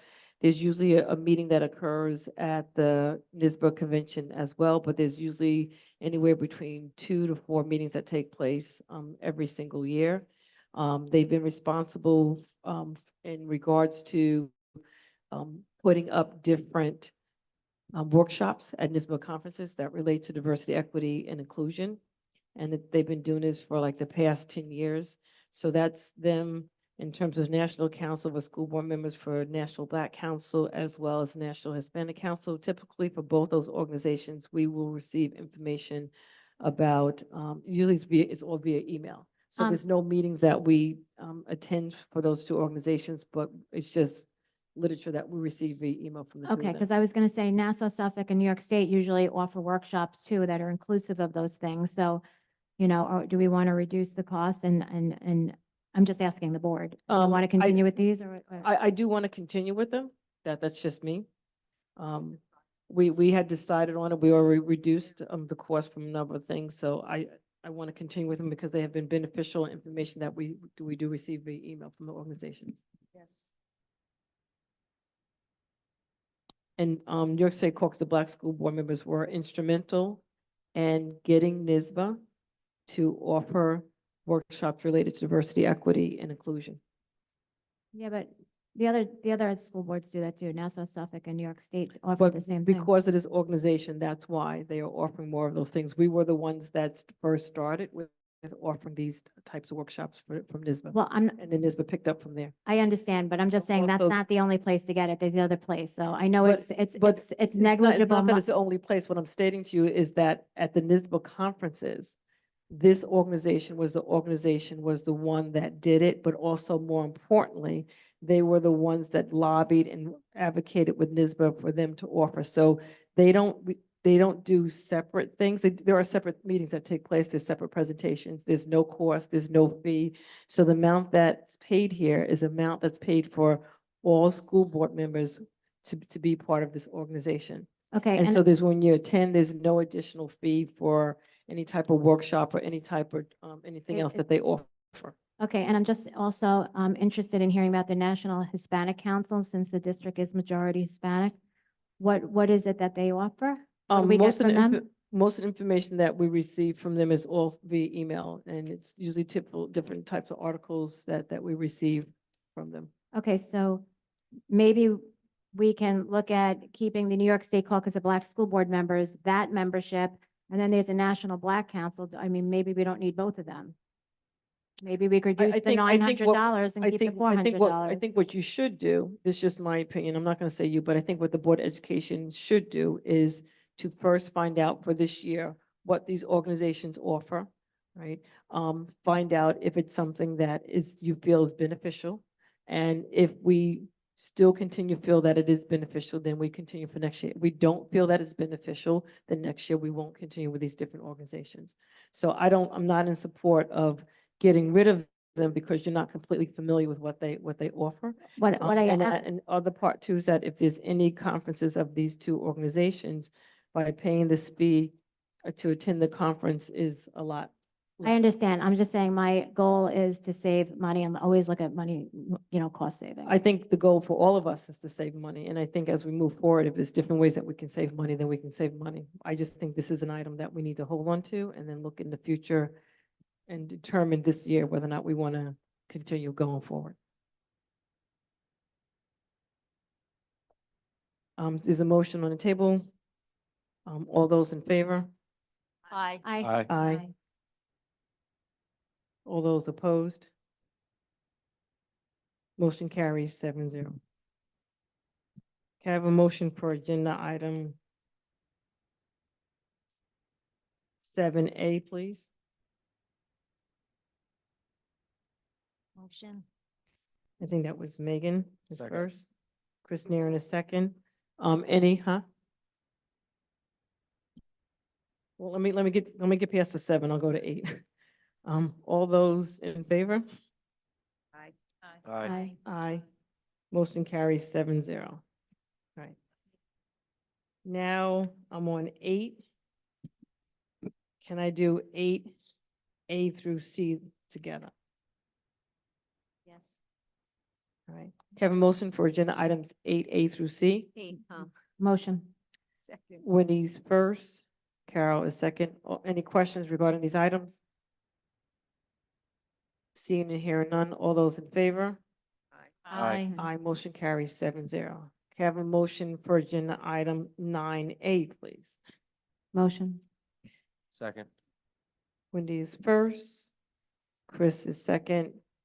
Any discussion on this agenda item? Seeing and hearing none, all those in favor? Aye. Aye, motion carries 7-0. I'm up to the 10. All right, so for 10A, B, C, and D, I'll call for a motion and then we can do a discussion in terms of who wants to be on these committees. Can I have a motion for agenda items? Wait, can we 10? take them separately? Sure. Can I have a motion for agenda item? Well, if I do them, can I do them all together? Because if we're gonna, Well, I have okay, if you want me to do the comments on all of them, okay. yeah, that's a figure, might as well do Sure, them all sure. together. All right, can I have a motion for agenda item 10A through 10D? Motion. Wendy's first, Leslie Kretz is second. So can we have a discussion on these items, please? Yes, I'd like to be on the policy committee, please. I would like to be on a policy committee as well. I would like to be on the policy committee. Okay, so that's 3 people. And I would make a recommendation that we put a policy committee meeting on the calendar fairly soon. I agree. So Lisa, Wendy, and Chris for the policy committee. Safety committee, we need 2 board members. I'll be on the safety. That's Carol and Leslie. I have a comment about that, the safety committee. Well, I'll keep going. Can I just do can I do the other committees and then we can comment about? Oh, Okay. sure, sure. Wellness committee, I need 2. I would like to. Can I switch to I was hoping for safety, so. You want safety? Okay. So Megan and Carol for safety. Leslie and Caroline for wellness. And the board typically does the whole audit committee. I'm making a recommendation that we solicit for 2 community members that have experience with finances to be on the audit committee. And my recommendation is for us to look at establishing a budget advisory committee and tasking those individuals with certain things. And I know Mr. Frazier has done this before in a previous district, so my recommendation is to do that because in that committee, if you establish that there's clear things that committee would be responsible for doing, and I feel it'd be more beneficial for our district to do that. As an audit committee, we tend to meet whatever 2 to 3 times a year. We get reports from internal, external auditors. And I feel that the Budget Advisory Committee would be of more of a benefit to our community than the Audit Committee. I have 2 things to say about that. My experience is with the Citizen Budget Advisory Committee, usually you open it up to the community and you ask who wants to be there and they come. We don't really have we've never had a limit on that in my experience. As far as the Audit Committee, I still stand that I think that we need 2 community members. There are a lot of smart people in here, and the board is just monitoring the board with an Audit Committee. We need outside people's eyes on this too, not just anybody. I mean, obviously somebody that has strong financial background to do this. And I think it would be a benefit because I don't know why we're in charge of us. Like there should be other people's eyes on this. So I feel that first, what we need to find out from the Budget Advisory Committee, like what would be the roles and responsibility of that particular committee and what they would be tasked with. Having looked at other school districts that have budget advisory committees, they're clearly defined what their roles and responsibilities are on that particular committee. They're tasked by the board to look at certain things. And what I've looked at in other districts, they've been very beneficial with information that they've done. Typically, what they do, to your point, Wendy, is that they do look for individuals who have some type of expertise in this area of finance to be on that particular committee. So it's not just a committee that would come together arbitrarily. It would be a committee that will be tasked with certain roles and responsibilities, and they would be responsible for reporting back to the Board of Education on a certain time frame based on what the board establishes, and providing a report to the public on what they depending on what we have tasked them with. I feel that that would be a lot more beneficial than the audit committee. So I think that we should look to see and hear what that committee could look like, and then implement that committee as soon as possible. Maybe look at implementing that committee maybe in August of this year. So therefore we could implement it, and then from that point start to solicit to have people to be on that committee, and they can start being selected, and that committee could start roughly maybe in late September, early October, so they could be with us for the entire year. To your point, I know that you've talked to other districts that have done this, but actually my other 2 districts that I served on the Board of Education actually did do this. And I was on it for, I don't know, 20 or 30 years. Usually you do invite the committee. You don't, you invite the community. You don't limit people that want to be on it. I mean, I think that we have to not get in the habit of just like selecting certain people for certain things. I think there are a lot of people in the community that want to be part of things. And I think that there has been some interest at meetings of people, really seeking to be part of committees. And I think it's really important for us to listen to our constituents. And I know that people have expressed interest in being on the audit committee and being on the budget advisory committee. And as you said, it's the discretion of how we want to do it. This is kind of why I wanted to take it separately, because I have things to say about each one of these, and it's kind of getting muddled right now. So I'm making a recommendation that the audit committee be amended to have 2 community members, to solicit 2 community members.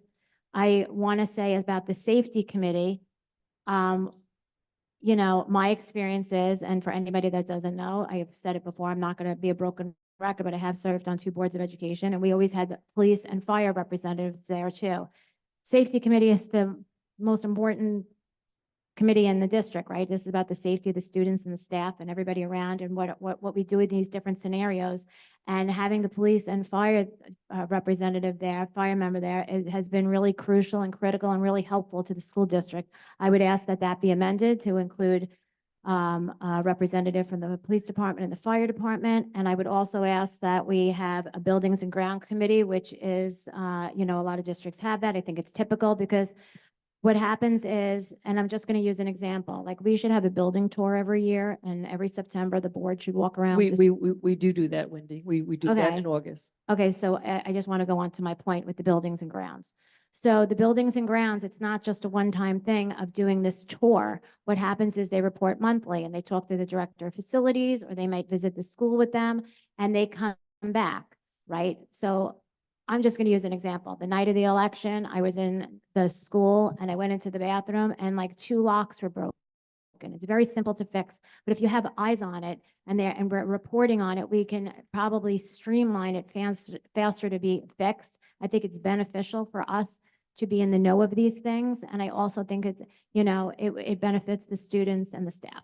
So I don't know how to do this legal. Right, Like so I have what- recommendations to amend some of these things. So I make a motion because this is kind So of what messy. I'm going to say before the motion is made in regards to your comment about additional committee, I think for any additional committee, even like with the Budget Advisory Committee or any additional committee, I think information needs to be provided to the entire board. So therefore they can become informed about what this committee would do, what the roles and responsibilities would be. For the Budget Advisory Committee, that would be an advisory committee to the Board of Education. If we're looking for another committee to be a standing committee, then as the Board of Education, we need more information about that committee and what that committee would be responsible for. In regards to the Safety Committee, in terms of amending to add any additional people, once again, I think before we add anyone else, why not look at what we believe the roles and responsibilities would be about adding anyone else to these committees. So you stated in your other district, these are the things that you did, but once again, let's look at more information. And legal can answer this question. Is there any issue with adding people to the committees that are not here on the agenda?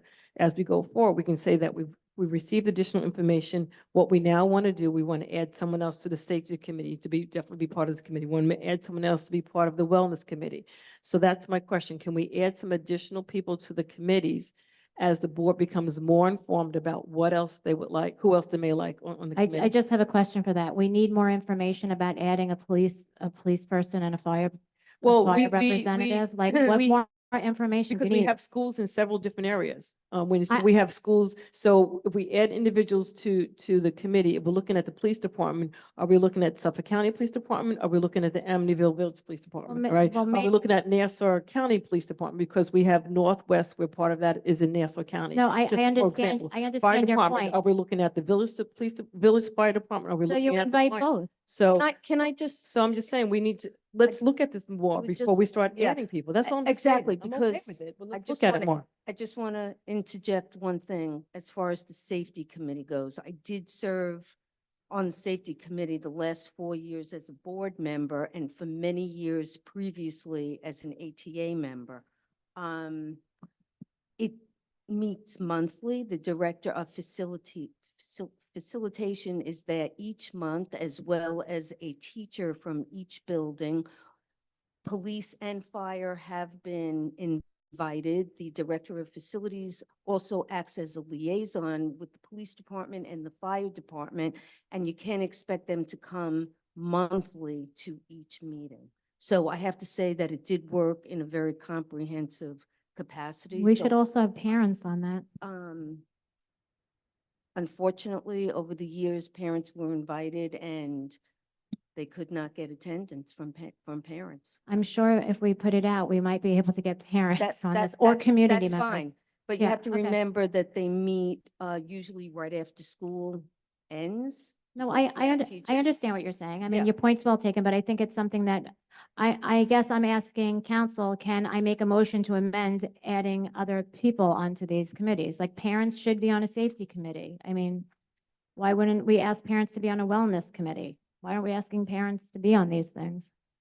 So with respect to, I guess the first one is your audit committee. Your audit committee is subject to a board policy 6690 that provides for membership by the Board of Education.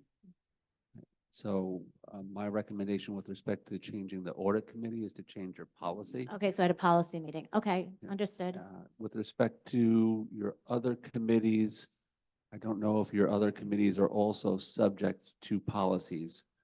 There, you have citizen advisory committees, a policy with respect to citizen advisory committees. So the policies are not required to be part of your reorg agenda. So it's something that you're doing discretionary. You can make amendments to resolutions with respect to your safety policy, your wellness committee. But my recommendation is to provide me with an opportunity to make sure that the changes don't conflict with anything you have in policy. Sure, okay. And then my recommendation would be to bring that back. Right. So you could look at it like, and then maybe the next meeting, we could add it to the Yes. agenda as old business, okay? Right, so at this, so my question is this, why can't we vote on this and then, and like you said, you have to look at the policy, but if we want to add individuals to these committees, we can add them to the committees. We have to, if we have to revise the policy in order to do that, then we can do it. So therefore, we can move forward with some of these committees I- before, you know what I mean? I think before that's we- what he said. I think he said the audit committee is dictated by the policy, Right, but but the the other pol- ones aren't. But Right, he's what- gonna look into it. Right, but my point is, why can't we go ahead and approve the individual board members and approve these committees Yeah. as is? Yeah, And then, yes, I misunderstood that then. Yeah, So, I- so I'm for all agreeing- of them, for. I'm agreeing for- with for you. A, B, C, and D. correct. Okay. Yes. So the motion is on the table. We're not going to amend anything right now. We're just going to vote for The it as council's is. gonna get back and to us council's and get then back we to- could put it on Wait, the next agenda. yes. Okay, yes. What do you mean, put on next Oh, agenda? I think that you said that you're gonna get back to Yes. us to let us know if it's any conflicting. Yes, I'll provide the board with recommendations and advice with respect to the appointments of additional individuals to these committees, and that can be brought back. And we can add them to the committees. Correct. So we can vote on what we have right now, but we can Correct. add. But John, I'm sorry, but does that have to be added onto another agenda as old Yeah, business to yeah. be voted on? So it has to be Correct. by resolution? Yes. Correct. Okay. Alright. All right, we're Everyone good. understood? We're good. Okay. All right. So we have the motion, we had the discussion. So as of right now, it's Lisa, Wendy, and Chris for the policy, Carol and Megan for the safety, Leslie and Caroline for the wellness, and the entire board for the audit committee. Right. All those in favor? Aye. Aye. Motion carries 7-0. Have a motion for agenda item, can I do 11A? And can I do 12 together? Or do Can you, need- can you please take it separate? All right, so can I have a motion for agenda item 11A, please? So moved. Wendy is first, Leslie is second, although, discussion, sorry. I am voting no to all these cell phones. Everybody has a cell phone now. We're looking to cut back money. There's no reason that we have to spend money on this. This is cost savings. I'm gonna vote no. Go ahead. There are positions who are listed. The only person to my knowledge is the superintendent of schools who is in possession of a school cell phone. Can my cabinet members affirm that you do not have a cell phone? Principals do not have cell phones. Okay, is it, Correct. is it in your contract that you have to have a cell phone? My personal Yeah, contract? yeah, because you just said you're the only one with a cell phone. Is that right? I don't think it I don't is. think it is. Okay, I'm still gonna vote no. I currently do have a cell phone, and if I wasn't gonna be present, I was gonna give it back. My preference is I like to keep my cell phone separate, my personal cell phone separate from school board business. So, being that I got reappointed as board president, I want to hold on to my cell phone, so therefore my personal cell phone can be my personal cell phone, and the school board cell phone will be the school board cell phone. I mean, anybody could really say that, right? We could say that to any of the assistant superintendents. They want to keep things separate with separate phones. I mean, all these positions are could be privy to it. I mean, everybody has a cell phone now. I mean, we have to, we as a board have to look to cut things. This is an easy cut. The expense of the cell phone is not that much, and as of right now, I don't want I don't like a bunch of school board stuff on my personal cell phone. Okay, so should we So- all do that? Should we all get a cell phone? I mean, As- I as just, it's- you know I'm what, just saying once with again, I'm all, just- this with is what all I'm- due so respect, people though. People can make a decision how they want to vote on it as of right now, and you can make your own decision, but for me personally, that's the reason that I have the cell phone. I never had it before. This was the first year they actually picked it up sort of midway, because there was just so much that was coming in that I did not want it on my personal cell phone. Okay, I just want to make the point, when we say it's not that much money, little things add up to big things that add up to Definitely. $3.6 million. Definitely. Any other comments on this item? I would like to add that there are some positions where you need to be able to get in contact with them So if they have an issue getting their own cell phone for whatever reason if they needed the district cell phone, then because they need to be in contact, then feel- They both have a cell phone. I understand that they have cell phones now, It's their but personal telephones. for whatever reason, you could have an issue getting a phone for whatever reason. If Yeah. they needed a school cell phone to have access, or that we could access them, then I would say that it's necessary. We're only talking 2 people district-wide. Little money adds up to big money. Any other comments on this? All those in favor? Aye. Aye. No. No. Hold on a second, Aye. I gotta get the yes first, hold on. Chris, Nieren, who's a yes? Yes. Carol, Yes. Lisa's yes. Megan, No. Wendy, No. Caroline, Yes. Leslie. The motion carries 5-0. Right, can I have a motion for agenda item 12, please? Motion, second. Leslie Chris is first, Wendy is second. Any questions regarding these items? please? Yes, I wanted to bring up the fact that we have typically had 2 meetings a month. Some of these we went to 1 meeting, which is good.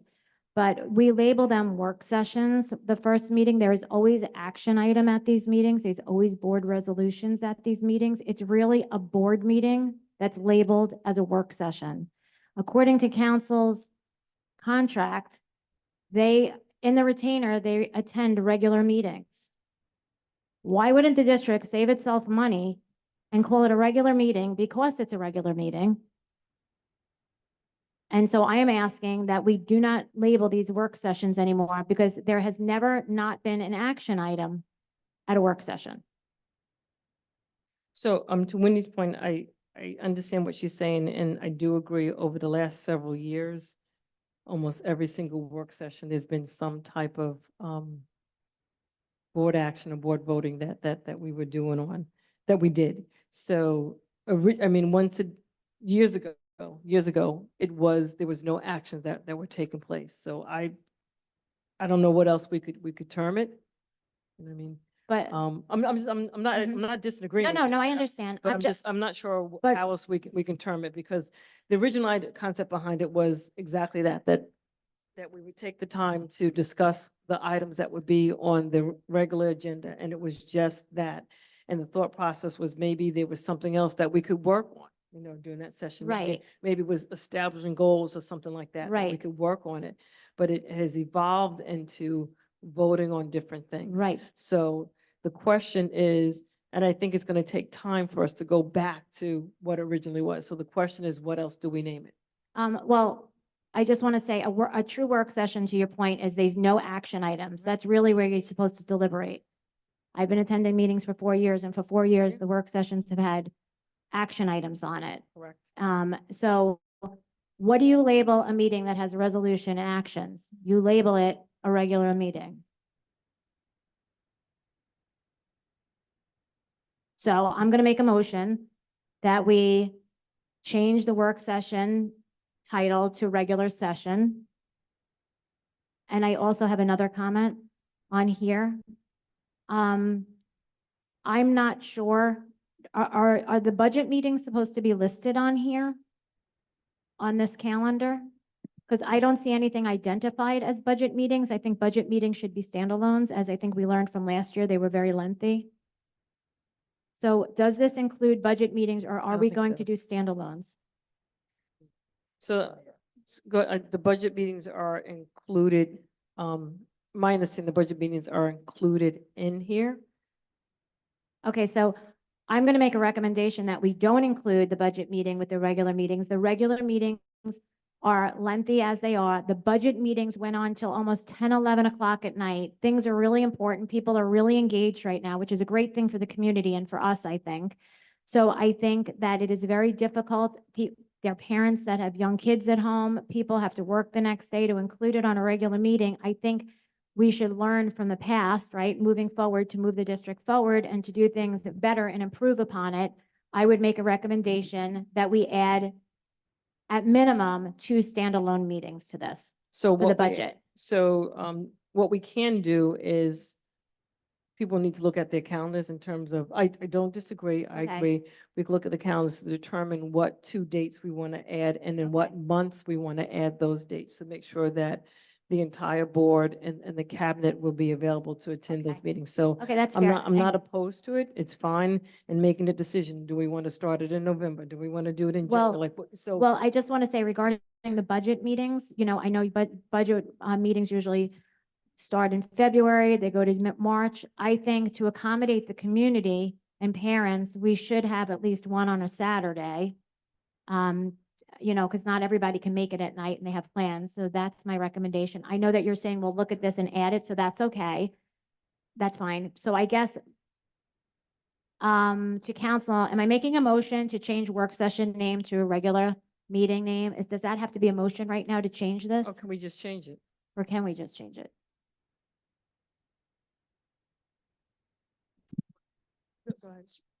So Yeah, they would just be called regular. There's nothing different. Except we'd save money. But I think, one thing that I would say that if we made it 2 regular meetings, there's a couple things I think that also, I know that administrators are required to attend, so we would have to identify which meeting they would attend if they're both called regular meetings, which is a minor thing, but Oh, okay. more importantly, Understood. I think we still should strive to make that first meeting something that's not heavily weighted with items to vote on. So therefore, if there's something that we want to discuss and work on, we can take the opportunity to make that a focus. I'm not disagreeing with you, but there's always action items. No, So I- either we're committing to no action items, or if there's action items, it does have to be, you know, listed as a regular meeting. No, I'm not disagreeing with you. I agree. I don't mind it being called a regular meeting. I'm just making a statement that as we move forward, that what our goal would be is to still limit items that we would have on that agenda. So let's make the focus of an opportunity to discuss certain things, to Sure. do something. So therefore, it will be more beneficial. I don't want to see a whole agenda of things that we're going to vote on and not have an opportunity to maybe to address some things that we want to Yes. address. That's what my point is. Yes, great. Can we make the work sessions actual work sessions and not put agenda items on them? Or like action items, like it's It's supposed been to be? challenging. I think it should be the goal to certainly have work sessions and deliberations and discussions. There are times when there are time-sensitive items. And when that happens, we can bring that to the board's attention. There are some items that perhaps just cannot wait to a voting session. And hopefully that would not be a regular or a frequency throughout the year. In terms of budget meetings, perhaps we could consider February 12th and March 12th as primary budget meetings and do a combined on February 26th and the 26th of March. But my point is that we did do it combined and it didn't really work out for the community. The community was really frustrated and tired, and we had staff here and these meetings lasted till 10, 11 o'clock at night. I am looking not to combine these, right? The 26th and the 26th, you're saying the 12th, the 12th? No, Am that's I not- misunderstanding you? Yes. What are you saying? Just make the 12th I am- the budget? I'm proposing that we would consider February 12th as a budget meeting. Oh, no action items, no board meeting. Great, Correct. great. And then the regular session would become a combined session on February 26th. Great. One meeting. And the same for March, since those are the heavier months in which we're focusing on the meat of the budget. Great. I agree. But So I still think so that to we. answer, But I- it doesn't accommodate a Saturday. Well, I so was going to say, I yeah. still think we need to look at, as we move forward, a Saturday meeting, because years ago, like Tuesday, when we did a Saturday budget meeting, it was very, very beneficial. So I do agree that a Saturday meeting would be beneficial. And Okay, I also don't want to lose my point about the work sessions, though. Because if council's out, if it's in the retainer for them to be at regular sessions, They would have to be at both. so your policy speaks to regular meetings, Mhm. doesn't refer to sessions. And your policy says that the regular meetings have to be established at the reorganizational meeting. So you can define the work sessions and regular sessions as regular meetings. Yep. Let's do that. And then you can decide throughout the year how you want to focus depending on how you establish the agenda. That Great, works perfect. great. So do I have to make a motion to amend this to not say work session and say regular meeting? This is not really a motion. This is really just we could just- establishing- yeah.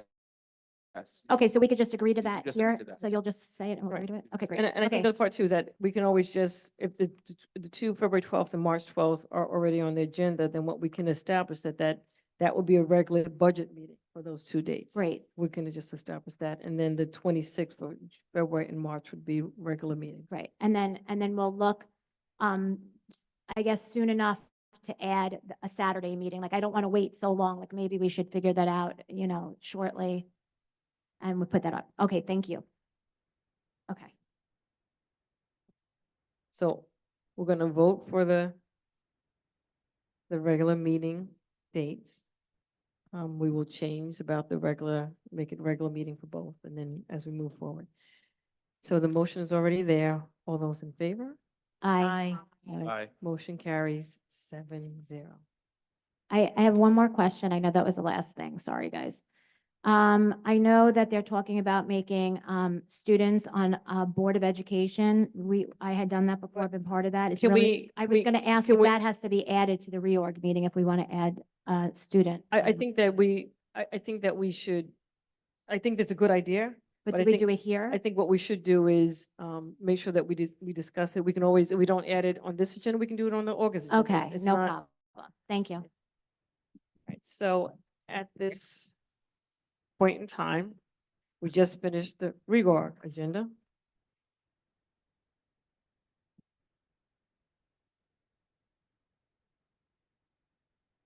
Just give me 1 second. Yes, now we're going to.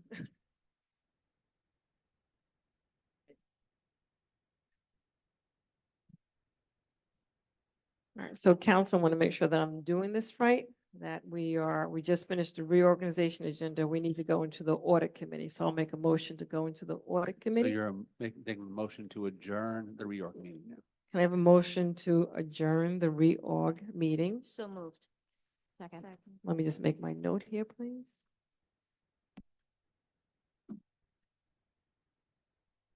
Adjourn is Carol Seoff. I think Wendy, you were second, right? So all those in favor of adjourning the reorg meeting? Aye. I carries 7-0. So now we're going to make a motion to start the audit committee. I adjourned at 7, no, excuse me, 7, wish with 9:51. We adjourned. All right. So now we are going over to the audit committee. All right. Can I have a motion to call to order the audit committee at 9:52? So moved. Wendy is first. Second. Chris Neeren is second. All those in favor?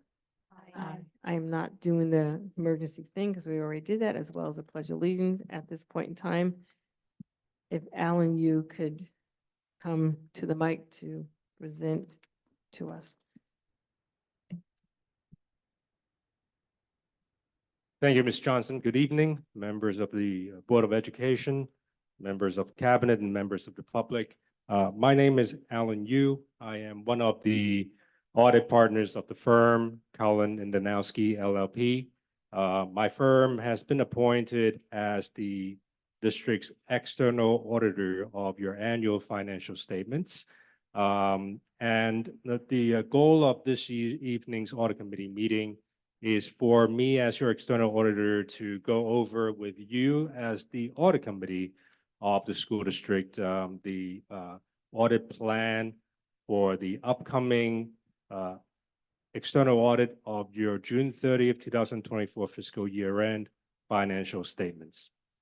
We are required to go over with you some of the goals and objectives of the external audit, as well as some of the limitations of the external audit And we will be discussing auditor's responsibilities as well as management responsibilities. And I will be reviewing with you the audit plan and some of the audit areas that we will be focusing our audit resources and focus on during this year's audit.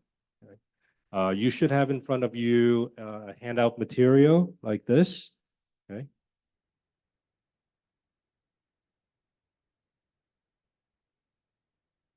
So starting with page 3, the objectives of the external audit. As the external auditor, our focus, our objectives, is to audit your annual financial statements and issue our auditor's opinion as to whether or not your district's annual financial statements are fairly presented in all material respects in accordance with what we call GAAP, generally accepted accounting principles.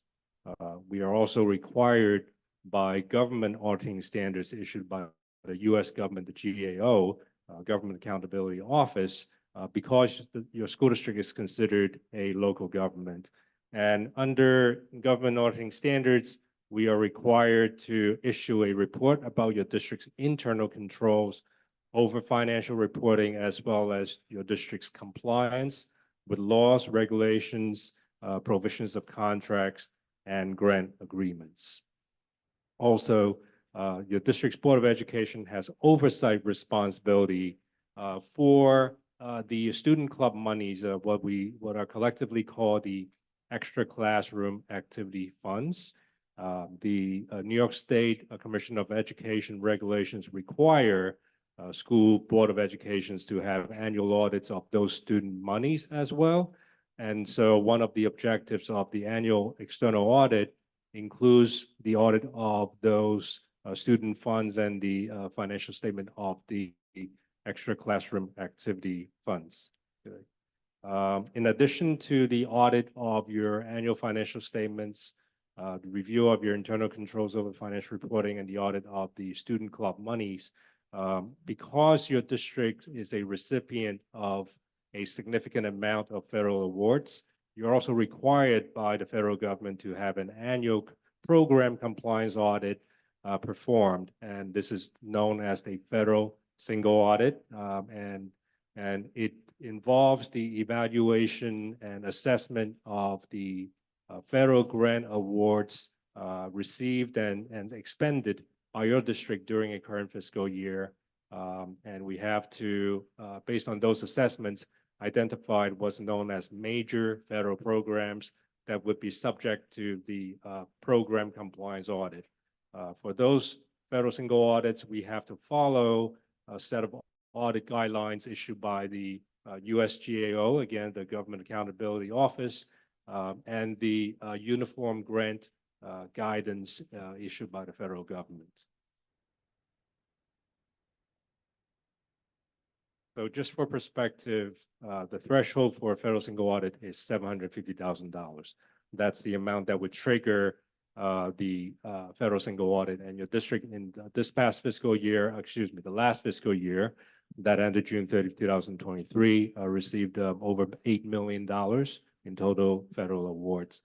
So we do anticipate, and a big part of that $8 million had to do with the COVID-19 related Education Stabilization Fund grants. While it's winding down now, we do anticipate your district will continue to be subject to the federal single audit. On page 2, the audit engagement itself, there are some limitations as far as what an external audit of the financial statements can and cannot do. It's important for me to point out that an external audit of the financial statements is not the same as a forensic audit. Okay? It is designed to provide and obtain reasonable assurance, not absolute assurance, about whether your financial statement, your district's annual financial statements are free from material misstatements, whether caused by human errors or even fraud. It is not designed, also, as I mentioned, we will be issuing a report about your internal controls over financial reporting. However, the audit engagement is not designed for us to provide assurance about the effectiveness of your internal controls. If during the audit we identify deficiencies in the internal controls, we are required to report those deficiencies to those charged with governance, which of course is the Board of Education, as well as management.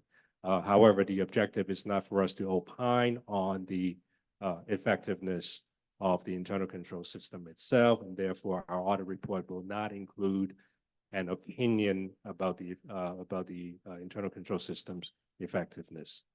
An audit of the financial statements and external audit of the financial statements involves sampling.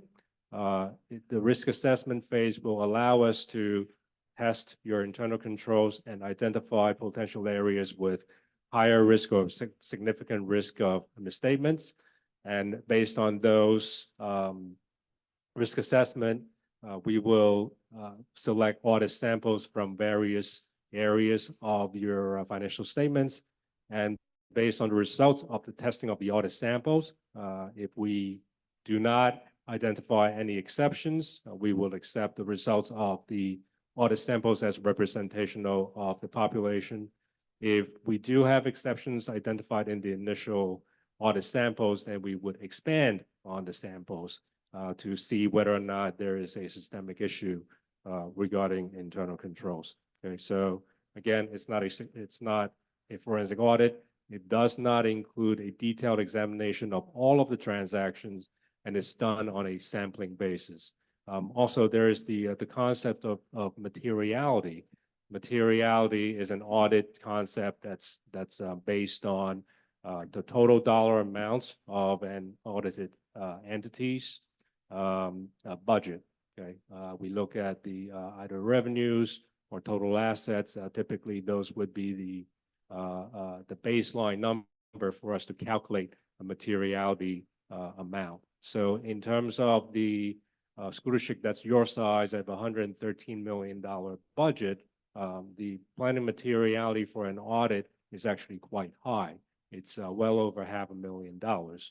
What that means is that as we conduct our audit, if we do come across potential audit adjustments, we will propose those to your district's management. And collectively, as we look at those proposed audit adjustments, management does have the option to decline some of those proposed adjustments, as long as in the aggregate, the declined journal entries do not exceed this materiality threshold. Then as the external auditors, we are still going to be able to issue a clean opinion about your financial statements, saying that they are in all material respects fairly stated, okay, even though some audit adjustments may not be recorded. Now, that's the concept of materiality. The reality for the Amityville School District over the years that I've been your audit engagement partner is that all of the, first of all, there have been very few audit adjustments over the years, which speaks to the strength of the business office personnel in terms of closing the books. Where there are some audit adjustments that have been proposed, they've always been accepted by the business office over the years. So, but it is incumbent upon me, on me to explain to you the concept of materiality. Okay, any questions? Turning the page to page 3, auditors' responsibilities. We have a very broad. Our responsibilities are broad because we have to follow the auditing guidelines issued by both our profession, the AICPA, as well as the federal government, in the form of the government auditing standards, and the Single Audit Act and the uniform guidance issued by the Office of Management and Budget of the federal government. And these auditing standards change quite often. And so we have to every year make sure that we're staying on top of the changes with the auditing standards and making sure that they're being applied while we perform our audit. We're also required to communicate to you any significant matters related to the audit or identified during our audit. Maintaining our independence and exercising due professional care throughout the audit, which means basically we don't just take answers to our questions on its face value. Okay, we will inquire, and based on the answers we receive, we will verify by looking at supporting documentation. In terms of independence, I've been in the business for many years now, more than 30 years, and I've worked with many business officials. Mr. Carl Fraser is one of them. So, Alan, yes? you're on auditors' responsibilities, right? That's the slide that you're on? Yes, page 3, auditor's responsibilities, correct? Okay, thank you. Okay, so I'm actually talking about the last bullet point, maintaining independence. Okay, the point I'm trying to make is that over the years, I've always had very good working relationships with various business officials because that's what's necessary for us to complete the audit. But I have always maintained my independence, and we as an audit firm understand our role and our responsibilities are to report to the Board of Education. Okay, so we do not sugarcoat. If there are deficiencies that needed to be reported to the Board of Education and to the Audit Committee, we have always done so. And I would offer my guidance to business official, to the administration as to how to implement certain corrective actions.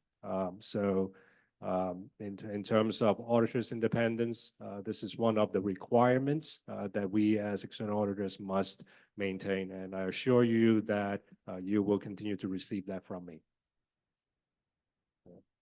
Turning the page, district management's responsibilities. Provide required information for the annual financial statements, so meaning there cannot be any scope limitation on what we do. Whether in terms of documentation or access to district personnel, if we feel it necessary to interview a number of district employees, we will make those requests through the district's management, through the business office.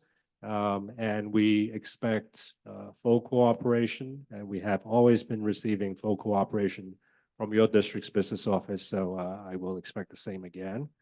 The second bullet point here, overseeing non-audit services provided by the auditors, i.e. the preparation of financial statements, scheduled expenditures of federal awards, and data collection form. So this has to do with the actual final product, or one of the final products that we will be issuing at the conclusion of the audit, of our audit, which is your annual financial statements. Okay. I think as a matter of practice, most auditors prepare the financial statements on behalf of their auditees based on financial records of the auditees. Okay, so over the years, our profession, as well as the federal government, want to ensure that auditors' independence is not impaired by us preparing the financial statements. Because sometimes some of the questions would come up is, well, these are your financial statements because the business office didn't do it. But that's not true because we're auditing the district financial statements, and we are performing a function that is not considered an audit function in preparing the financial statements. So we are allowed to do that, and the district does not need to go out and get a third-party consultant to prepare the financial statements, as long as there are adequate safeguards in place, both at my firm's level and at the district's level. At the district's level, the individual overseeing preparation of a draft financial statement service must have the skill sets and experience to be able to review the draft financial statements and understand what's being done, and be able to understand any additional adjustments that have been made to the financial statements. And you have that in your business official, Ms. Buatsi, because of her experience over the years. And on our end, at my firm, we have a separate quality control team that would go over 2 levels of review of the draft financial statements. They're independent of the audit team. And in addition, one of my partners will act as a second partner review of these draft financial statements so that we can feel comfortable that our independence would not be impaired. It's an important concept because while we do help you prepare the draft financial statements, it is still district's responsibilities as far as the financial statements are concerned. And we will ask the district administration to sign the representation letter at the conclusion of the audit, basically taking ownership of those financial statements. With regard to internal controls, it is district management's responsibility to make sure that you have adequate internal controls in place that will help you prevent and detect fraud, as well as to make sure that the district is in compliance with laws and regulations. And towards the end, as I mentioned earlier, there could be audit adjustments proposed. It is district management's responsibilities to make sure that those audit adjustments are recorded and reflected in your financial records. Methodology and audit approach. Basically, the audit is done in 2 phases. There's the initial planning and risk assessment phase, as well as the testing of your internal controls. It involves updating and our understanding of your districts for the current fiscal year being audited, whether or not there have been any changes in the procedures and policies. We do that by interviewing district personnel, identifying their current procedures, identifying internal controls or the lack thereof, and confirming the existence of internal controls by performing either walkthroughs or more detailed testing of the internal controls. On the right-hand side of this page, there are some of the key internal control areas that we are going to be evaluating and testing. We will also be reviewing your board meeting minutes to help us identify key financial information that will need to be reported and included in your annual financial statements. After this initial phase, we will then identify those areas with more significant risks of material misstatements so that in the fall, late summer, early fall, when we return to perform the substantive part of the audit, turning the page, those are the areas that we will focus on. Some of the audit areas that we anticipate to focus on will include payroll and related liabilities. Of course, payroll being the largest cost driver, along with employee benefits and special education area. So those are the areas that we will be testing, making sure that the liabilities at year end are properly recorded and not understated or overstated. Revenue recognitions and receivables, again, making sure that revenues and receivables being recorded at year end are valid and that you are going to be able to collect on them. Federal and state grants expenditures, again, because of the focus from the federal single audit, that is an area that we will start testing as well. You have a special aid fund. The district has a special aid fund that's used to account for those federal and state grant expenditures, and we will be testing that area. Capital projects expenditures, another area that we will be testing the expenditures as well as the commitment at year end to help ensure that the district's capital project expenditures are staying within the voter authorized amounts. There are also additional reports that the district's business office does not maintain, but you have to obtain from outside third parties, and they are required for inclusion in your annual financial statements. So your capital assets inventory reports, actuarial reports, as well as pension actuarial reports. All that information will come from outside party later on, usually in August, sometimes even in September.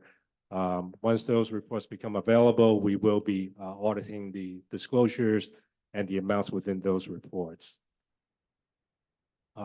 After that substantive testing fieldwork phase, If there are any audit adjustments, we'll review them with management. And once they are agreed to by both the auditors and your district management, we can then proceed to help draft the financial statements. And then I will come again before the audit committee to go over those audit reports in draft format and answer whatever questions the audit committee may have regarding the audit reports at that time. The federal single audit report, the due date by the federal government is actually 9 months after the close of the fiscal year. So from June 30, 2024, you count 9 months, the due date's actually March 31st, 2025. Because of the importance of and the focus by the federal government on how the federal grant monies are spent, we typically perform the program compliance audit after the financial statements audit has been completed. So we typically will do those federal single audit compliance program compliance audits in the spring, okay, in time for the report to be finalized and submitted to the federal government in the spring. Okay. Any questions so far? Okay. Finally, yes, go ahead. No, I was going to say you're very thorough. Thank you. I'm sorry. I appreciate that. Thank you. The last slide, typically if there are any new accounting standards, I would let my client know about them. So this year's audit, there is one GASB. GASB stands for Governmental Accounting Standards Board. It's the equivalent of the FASB on the commercial side. Even though in the last couple of years, there were a couple of pretty major new accounting standards that became effective, which took a lot longer for the districts to be able to finish the financial statements in the last couple of years. And thankfully for this June 30, 2024 year end, there is only one accounting standard statement number 99, and really is not going to affect your district, because it really this omnibus really just serves to clarify some of the issues and questions that came up during the implementation of some of the previous newer accounting standards. So that's my presentation. I've left with you also the final page. That's the my contact information.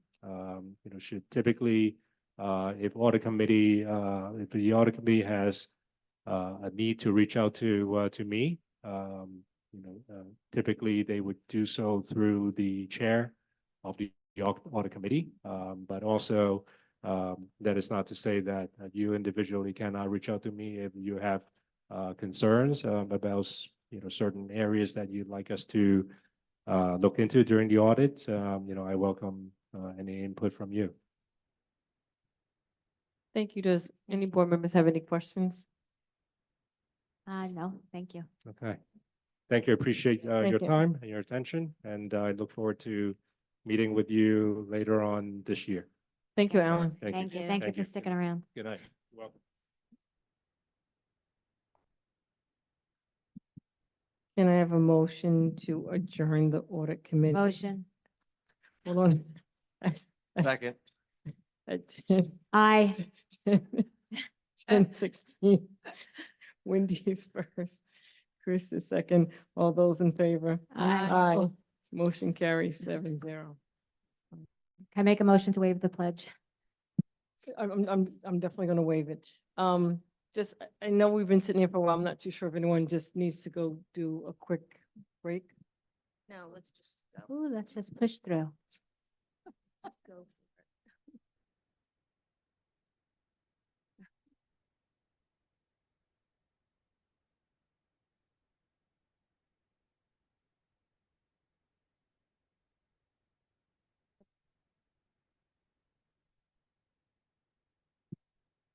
So you have a motion to call the meeting to order at 10:18. So moved. Carol and Wendy, all those in favor? Aye. All right. I'm not doing the pledge. We already did that. Dr. Talbot, I'm going to turn it over to you because we have a presentation. Yes, we will continue with our presentations.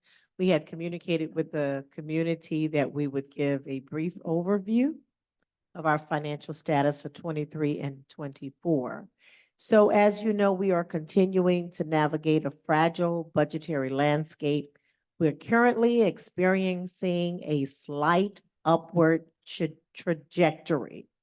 And so it's modest, and it reflects our collective efforts to manage our resources wisely and prioritize the needs of our students.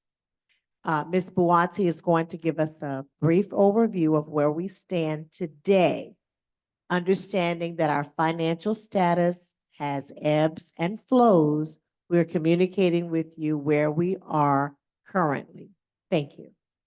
And I promise I'm going to be very quick. Thank you. It's been a journey. And although we struggled through it, I think we are beginning to turn the corner. And this is a collective effort, as Dr. Talbot mentioned. I want to take this opportunity to thank the girls in the business office for an incredible job. They walk to me every 2 hours to report what the fund balance is. And I also listen.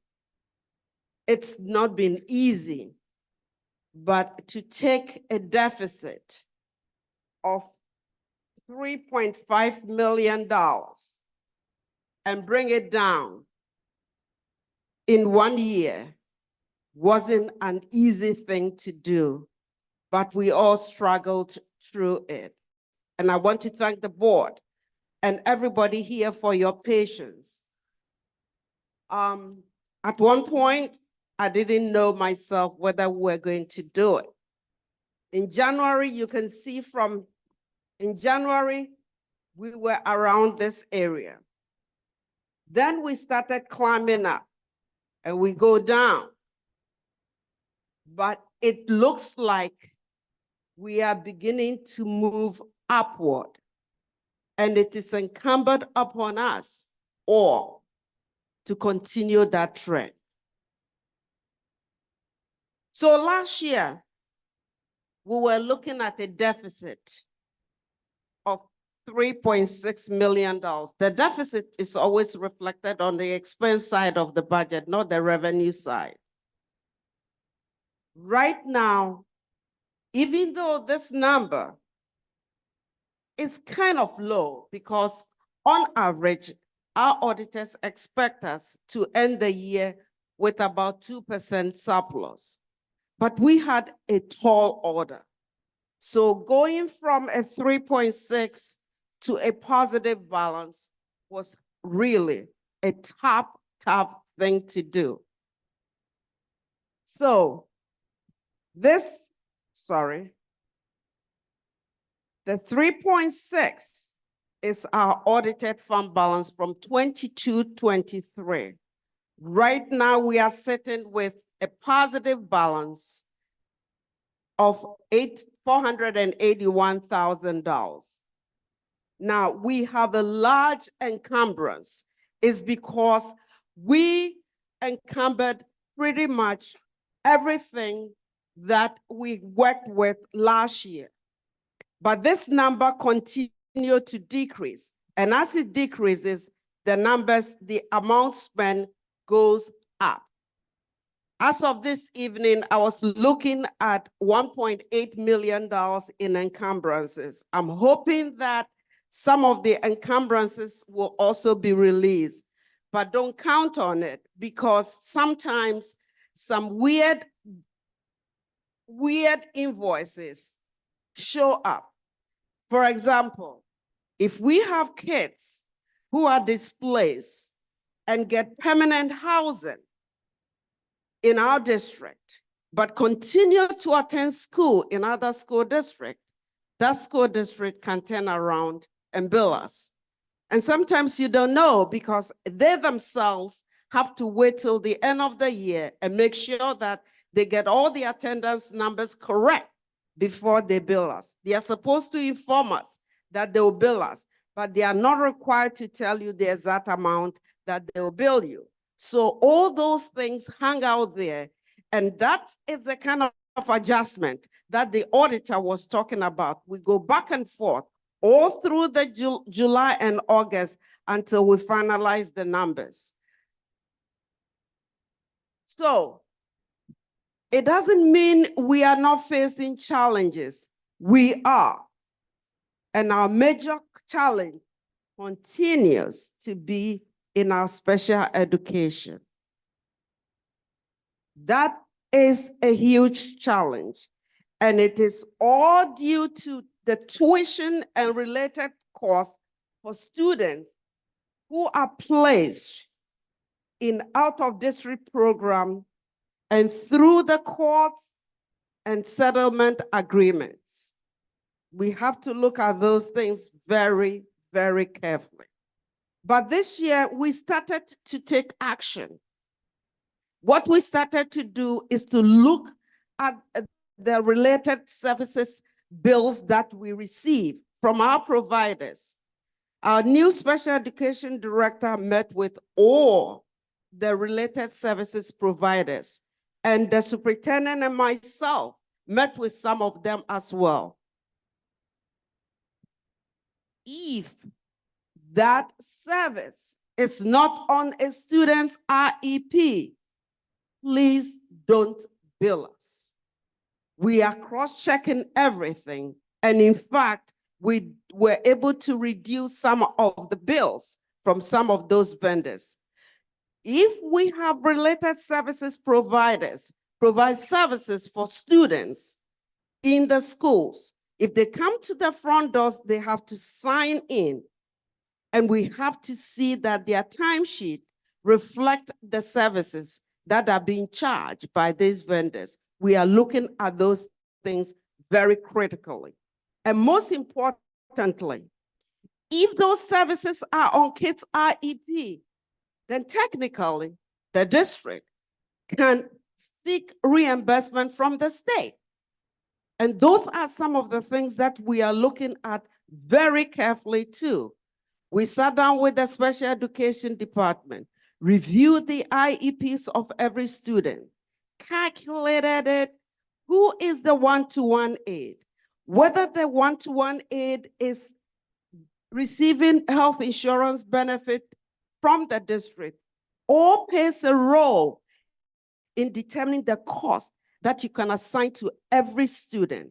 And all those, and when I get to the revenue side of the budget, you will see that these filing of the staff form, which is system for tracking and accounting for students, is critical in increasing our state aid.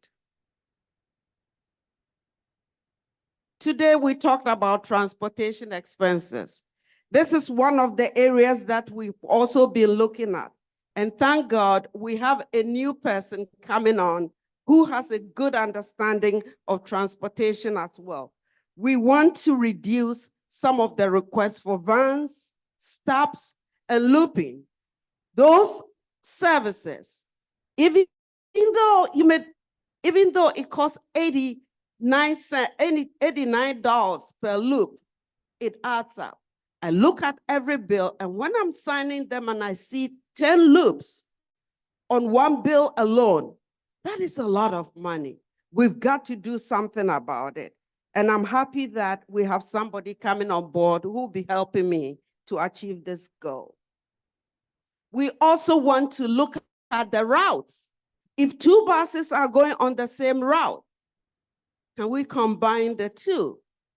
Those are some of the things that, and we've been working together very well with our contract vendor. And when my new Mr. Spence come on board, these are some of the things that we will be doing. And then we've been talking to neighboring school districts about sharing bus routes to out-of-district placement. In fact, I called one school district this week, and they were very excited about the idea of us sitting down and looking at all our routes and seeing how we can combine it.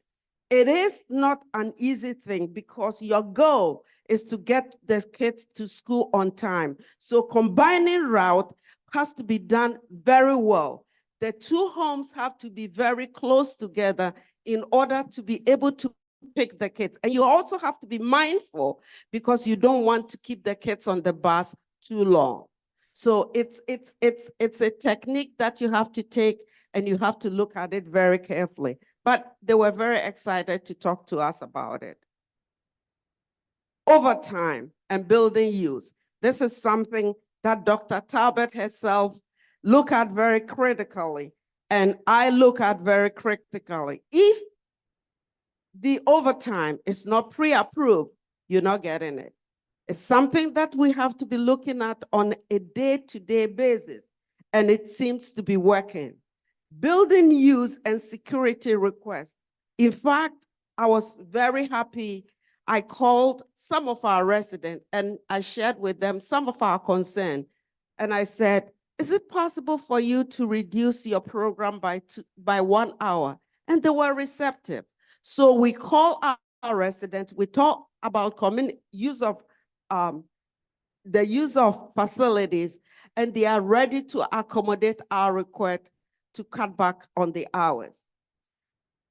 One of the things that we did this year, and I've been talking about it for some time now, is to look at the 24-25 budget. I've been talking about the main budget driver, and this year, I have to go back, I'm sorry. The main budget driver is special education, and this is taken care of in the budget. If you go to the special education budget, you can see that the numbers were increased to accommodate all the drivers that we talked about previously during the budget discussion. Now we have to talk about the revenues. Right now, we are seeing our revenues go up, mainly because of interest income. Our state aid, we have not received the final state aid runs yet.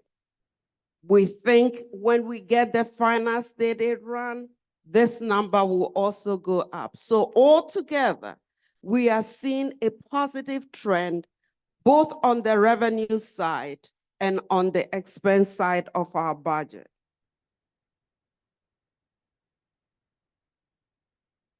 This was the audited revenue report from last year. You can see that we are projecting a deficit of 704 on the revenue side. The main reason why we are seeing the deficit on the revenue side is because when we experienced the deficit last year, they had to crawl back the appropriated fund balance of $1.4 million. True, we have revenue increasing by $695,000, but when you take it out of the $1.4 million that we did not use or we did not get or was removed, we have a deficit of 705. But as I see it now, all our state aid is not in yet. So I'm projecting that our state aid will come in a little better than we had estimated. If the state aid comes in and the last round will come in, the final round, which will be used for the audit, will come in around August, we project that this number, this deficit will go down. So all in all, the revenues will go down, will go up, and the expenditure side, we will see also the district heading in the black. I have a question. You're saying your revenues are negative $704,000, but you have a surplus in the expenditures. Real life, what does that mean? You're saying there's negative there and there's a surplus in the other one. You look at the two sides separately. On the expense side, How much do we have in the fund balance? currently, what we carried over was $656,000. That's what we have in unassigned fund balance. But if this number should go up because we project that we'll be receiving more state aid, then the numbers will work out very well. So are we in the black right now? Right now, we are not, but we project that by the end of the summer, when we receive all our state aid, this number should go very low. Okay, so I'm just confused by this Yes, presentation. sure. It looked like we had a surplus. This looks On like, the expense side, okay, but this is the but I'm revenue side. asking like a bottom line, are we in the red or are we in the black? So we're in the red right now. By how much are we in the red right now? If you take the $481,000 and subtract the revenue side from it, the 700, we are in the red by 300 and something $1,000 if you minus the two. But if we get more revenues, I understand what you're saying, but Yes. as it stands today, Stands we're in today- the red for 300 something $1,000. Correct. Okay. Are you done? yes, go ahead, go Oh, ahead. okay. I just want to make a couple of comments. Thank you so much for this. I think that we've been waiting for this. As far as the controls you put in place, reviewing IEPs, cross-checking the IEPs with the vendors, the vendor timesheets, not approving overtime, moving the facilities, the use not on the weekends. I think it's great. I think it's a move in the right direction. I'm not sure why we weren't doing that before. We can't look back. We only can move forward. But that could have saved us a lot. So thank you for looking at that now. As far as special education having this big deficit, the kids are entitled to a free appropriate public education. And if we aren't meeting their needs, that's why there's such an increase. And I think I mentioned this to the board before. I'm hoping that we can improve upon our special ed to try and meet the needs of the children in the district to keep them in-house. That's I hope our goal is, our collective goal is. And I see that, so we're in the red for around 300,000 now, but we might not be by August. Yes, But we cut all these staff, 70 people, to make up for like millions of dollars, but were we really millions of dollars in the debt? Because this is for 23, 24, the accessing occurs 24, 25. correct. So were all those cuts really necessary? Because you operated with you're just over by the deficit's just like $300,000. And that included the funding for Northeast and all of our staff. Mhm. So all of our staff really didn't need to be cut. So what is the plan for bringing back our staff? And field trips. Field trips, we already worked that into the additional money that we got from the state. Okay. We So reinstated. we have all the We field trips back. reinstated some of the Fantastic. yes, we reinstated Let me- some of the state, Ms. Bawasi, let me Yeah, clarify that. correct. So with the $2 million that was given to us by the state, we were able to bring back some clubs and intramural sports. yes. We're able to do some field trips this summer through our Recov grant matching funds. So we are still looking to bring back Oh, so we some haven't field yet. trips. No. Okay, so I guess like the very obvious question to me is, if we're only 300,000 in the red, we cut all these jobs, but we didn't really need to, right? That equaled millions of dollars, didn't it? You have to look at the 24-25 budget. Without those cuts, we would not have been able to balance the budget to begin with. We are talking about two separate years. We are talking about 23-24 Right. and 24-25. If we did not make those cuts, remember, we had other costs built into the 24-25 budget, including health insurance, including the special education costs that we just talked about. So if we did not cut the two sides of the So budget. you're saying if we didn't cut those staff, the budget would have been too high and when we would have went over the top. Okay, I understand. Okay.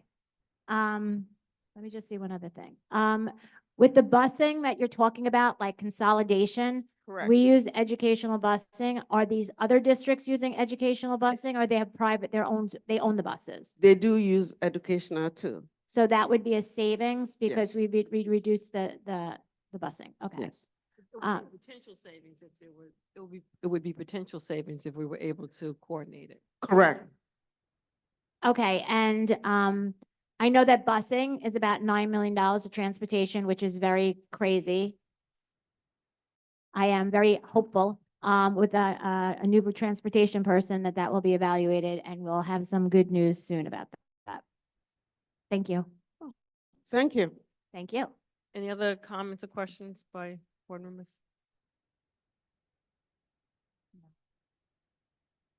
If I can just add a little bit to what Olivia just mentioned. If we go back to 22-23, we all know that there was a deficit of $3.5 million. And the concern by the community was, where will we be for 23-24? Are we still in the same situation? So this presentation tonight was very positive in terms of showing that the district is making a turnaround fairly quickly after the 22-23 results. So while we are still finalizing the 23-24 performance, we are looking at positivity in terms of expenditure, lower spending than budget for expenditure. Wendy, when you asked the question about where are we in terms of overall, we have to look at expenditures separately from the revenue. So on the expenditure side, we are spending less than what was budgeted. In terms of looking at fund balance, there's where the revenues come in. Because if the numbers presented tonight were the final numbers, we would be using part of that $652,000 of unassigned fund balance to make up that deficit on the revenue side. Okay, so you have to look at it separately, revenues and expenses. So fortunately, we're still working through the 23-24 numbers. And as was mentioned before, there's expectation that we will close that gap on the revenue side. And if it happens that way, then in terms of unassigned fund balance, let's say we make up the $1.4 million, then we expect to see a continued unassigned fund balance of approximately $656,000. Our goal is to get that number higher. The state allows districts to have 4%. Right. We're not even close Yeah, to that. we're at the bottom. Okay, so the goal is to To replenish, increase that. yeah, to replenish it. So in the 24-25 budget, provisions were made to cover some of those higher expenses. For example, special education, where there were costs that we did not anticipate. That's causing some of that additional spending we have to provide for students who are in our district for their special needs. So we have provided expenses or a budget to cover some of those unanticipated costs in 24-25. Hopefully, we'll see a better result once the end of 24-25 comes about, because the hope is that we increase our fund balance, our unassigned fund balance, and the expectation is that that will happen outside of any Well, catastrophe. that would be great news. I have a question about charter schools. Do you have a number? Has there been an increase this year? We have not received the enrollment yet, but When if do you you get that about? recall, if you recall last year when I prepared the budget, I put in for 4 more spots. I Okay. increased the number by 4 more spots. So hopefully, this year, we wouldn't be beating like we were beating the last couple of years. Charter school is very difficult to predict because any parent can, When decide. do you get those numbers about? When will you have that? It's beginning to trickle in because one of the schools actually sent us their enrollment last week. We are waiting for the remainder. And as you know, there's a new charter school in very close to us, and that is also drawing on the students that on some of our students. So it's a very difficult problem. But hopefully this year it wouldn't be as difficult as it has been in the past. Yes. And also to point out, oftentimes we're billed for students or parents who've indicated an interest, but until they are dropped from our roster, we do not honor the billing. So we are cross-referencing and double-checking the numbers that are presented to us as enrolled students in the 4 charter schools who bill our district. Thank you. Thank you, Ms. Bartsey. Thank you. I'm going to move to community input regarding agenda items only at this time.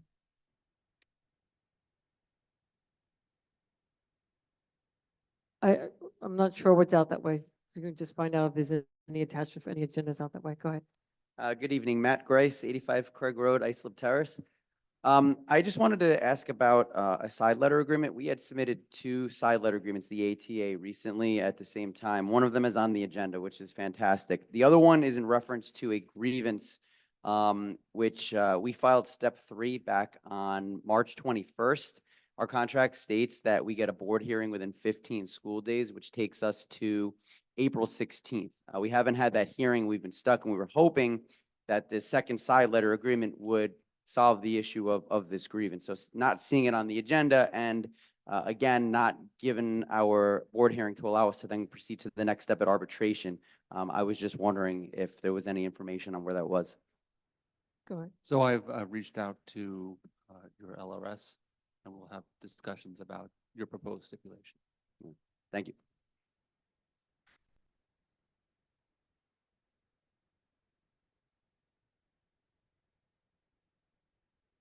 In the June board, this is in reference to the hiring of 38 security guards. Excuse me, can you just give us your name? Yes, Robert Playa. Thank you. Last June, a student from the high school indicated a concern about his safety in the school, and even to the extent that the security guards were afraid. What issues are being addressed with that, and how are the 38 security guards going to be used? Dr. Talbot. Good evening, and thank you for your question. The 38 security guards have varied schedules. Some work 2 days a week, some work 4 days a week. They are assigned to the various buildings throughout the school district, as well as central administration, and we do have a mobile security who circulates the grounds on a continuous basis. Our security officers do receive required training. Our building administration meet with the officers. They talk about strategies. I've personally had meetings with groups of our security personnel to talk about student engagement, how to build a sense of community as we interact with our student scholars. They are equipped on how to restrain and how to assist. In any organization, you have some who may feel more confident and you have some who may not. And so as those personnel are identified, we do have those next steps and conversations with them around expectations and how we can support them in their role, or if it's just not a good match, what can we do differently? Do we hire them as individuals or through an organization? They're hired individually, and at present, we have all retired police officers who are correction officers and correction law enforcement.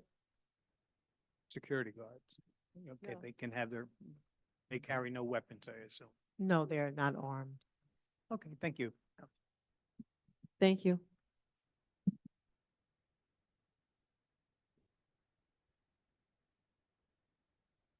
Hi, Margaret Trevor.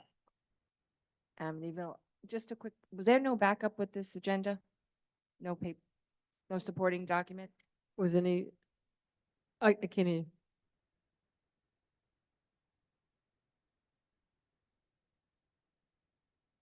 The resolution No, will I'm be s- attached. So are they, like so there's no supporting documents for the regular agenda? Okay. No.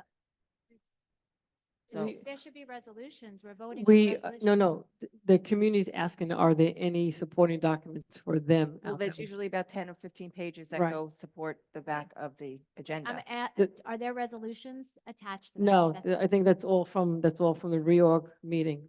I think there's nothing. The question was already asked, was there anything for the regular meeting in terms of supporting documents out that way? So in that regard, I'm just asking what, for some clarity here on the service agreement for Comply Corporation. What is that? What does it entail? And what's the dollar figure associated with that? Comply is a drug substance company that's used as needed throughout the school year to address concerns. And the fee schedule is attached. Dr. Wade, you can try to locate that? Yeah, it's Exhibit A. Drug substance company? What does that mean? Just speaking to the mic so they can hear you. Drug and testing, alcohol testing. drug and alcohol testing. Great, okay. What's the dollar figure with that? Well, there is a schedule that is attached and it is per test that we have to administer. So So it's at- as needed. Okay. And what is it per test? Maybe I can just give you I don't think that was on the table. That's why I had asked for documentation. Yeah. Yeah, there's There's a nothing on the backup table. there. It should have been back up there, but I can read it to you. I'm just gonna ask that like the agendas be reviewed before they be put out to the public to make sure that they have it. The public's entitled to know what we're voting on. So Yeah. I think there has to be a review before things are put on the table out there. So would you like to know the fees? What or I- would what you I like me to Per provide it? instance. What I can do is that when I get to that item, I can read it out for you, or do you want to know prior to we get there? Go ahead and read it, Dr. Wayne. I think that's the only financial question I have on here, because I can't really tell if it's going to have a dollar figure associated with it or not. So ahead, Dr. because it's as needed. So if we ran a 5-panel urine drug screening, it would be $95. A breath alcohol test is $60. Breath alcohol confirmation test, $30. They have other ancillary fees, like if we cancel prior to them being there, because some of these are scheduled. So if we have to cancel for any reason, there is a fee to that. Also, they have ER on call. They have an ER fee as well of $175 an hour if they had to take someone somewhere. And they have weekend and holidays fees. Who's they? The company, Comply. I So think if I gave you. so if there was a drug incident and you're drug testing a child in school and that child, help me out here. This is for employees. Oh, for God's sakes. Okay, that's even worse. Okay, so now what would be the average in your history that this company, these instances happen? What's an average? What was last year's average that this was utilized? We used it 2 times last year for it, Okay. and I believe the bill was like $395, something like that. So just for I believe it was already stated, this is only pertains to certain individuals, so it's not like all teachers or anything like that. It's only pertains to Certain certain individuals. individuals. And Grace. that's why it has to be put in place. So it's a confidential matter about a certain employees. And so it only pertains to maybe 1, 2, or 3 individuals hypothetically. That's what it is. So it's not like it goes through all out the entire district. Right. Did it die? We need another mic because it died. Hold on. Hold on, so. Can we change our batteries on it? That's how long the meeting is. Yeah.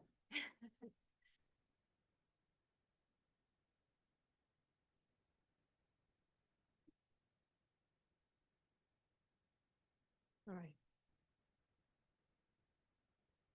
It needs to be recorded. He doesn't have any more battery. Yeah. Hold on a second, so it just needs to be recorded, please. Thank you. Thank you.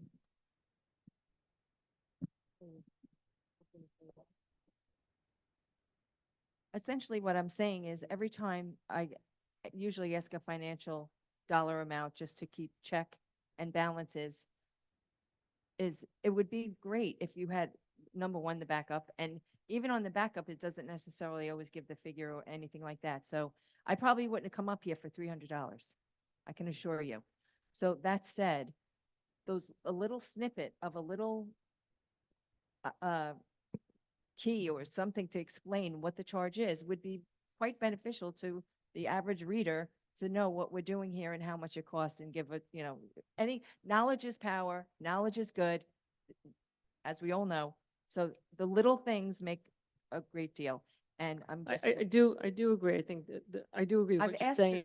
I've asked for this more No, than but once. I do agree with what you're saying. I'm just gonna say, I'm not disagreeing with you. I'm just stating that this one particular item, that would be a hard one to give a dollar amount to, because it all Right. depends on what's needed. So it could state that the range could be as low as $50, but as high as. Right, so that would help, 5, just say, whatever, just so. on average or something like that, just, I mean, you're looking at something, like we were looking last year at cell phones, it was $19,000, like, I wouldn't ask a question if I didn't have to ask, it's just, everything that you put in front of us is beneficial so that we can make an educated decision, an educated question, and just move on from there. Okay. And it's kind of refreshing to see a full deck. Thank you.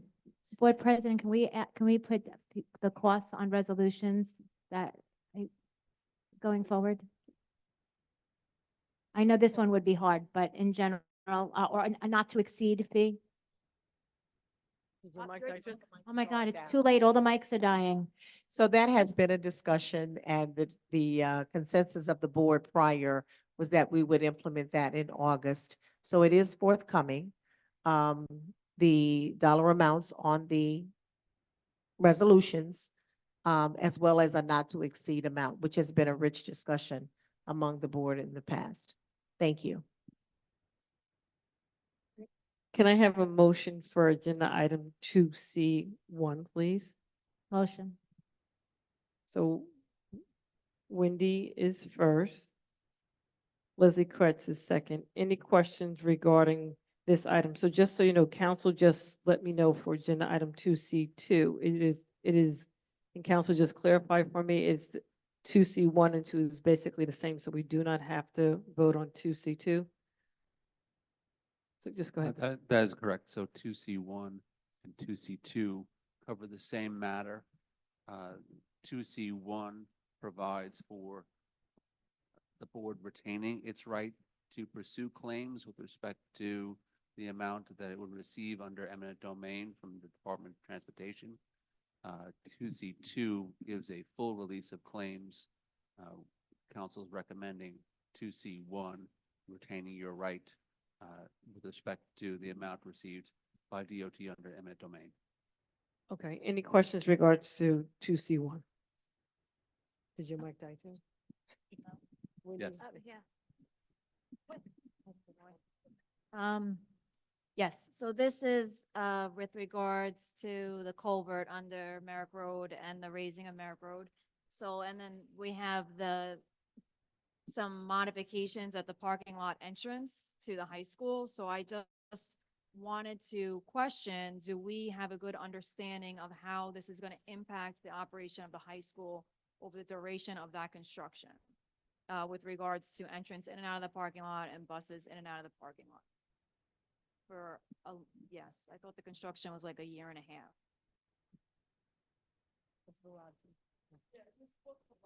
I need another mic. Is your mic working, Bridget?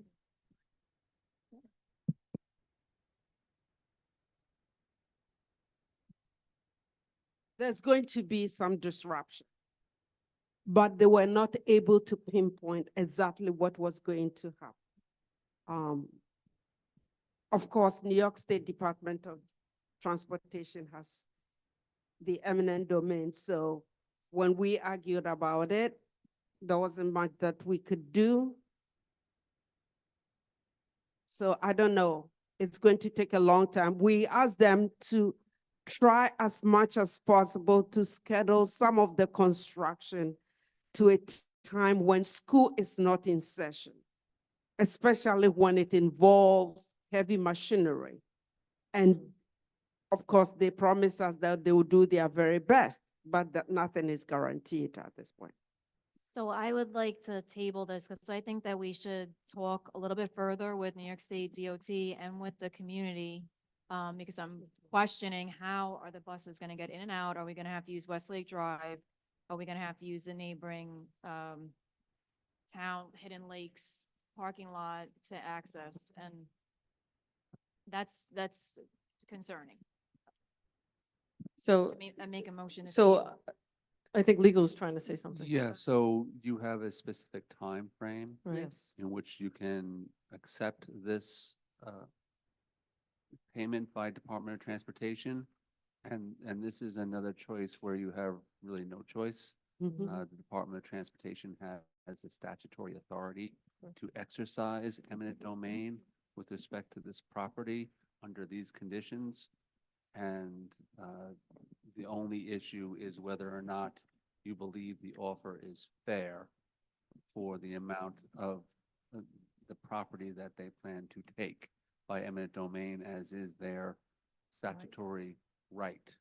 So with respect to the amount, that's why we're recommending the first resolution, because that in that case, you reserve your right to challenge DOT with respect to the amount. But with respect to the construction and the DOT's obligation and right to perform that construction and its statutory right to exercise eminent domain, their right is pursuant to statute, and you have really no basis to refuse their eminent domain power. So my understanding that they would do it either way. Yes. So, okay, so then we should get a good understanding as to what we have to do to ensure that the operation of the high school is not impacted. If we have to, what do we have to do? Open up Westlake Drive?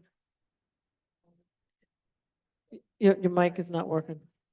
So I think that, I hear, what Megan stated, what Megan is asking, and I think we're all thinking the same thing, is just, before they go to start the process. In that the they're- spring of 25, Right, but that's when they are going to start. But So before, there's time. before they go to start it, that we understand what will happen with transportation at the high school. So are the buses still gonna come in from Merrick Road? Are they still gonna turn around?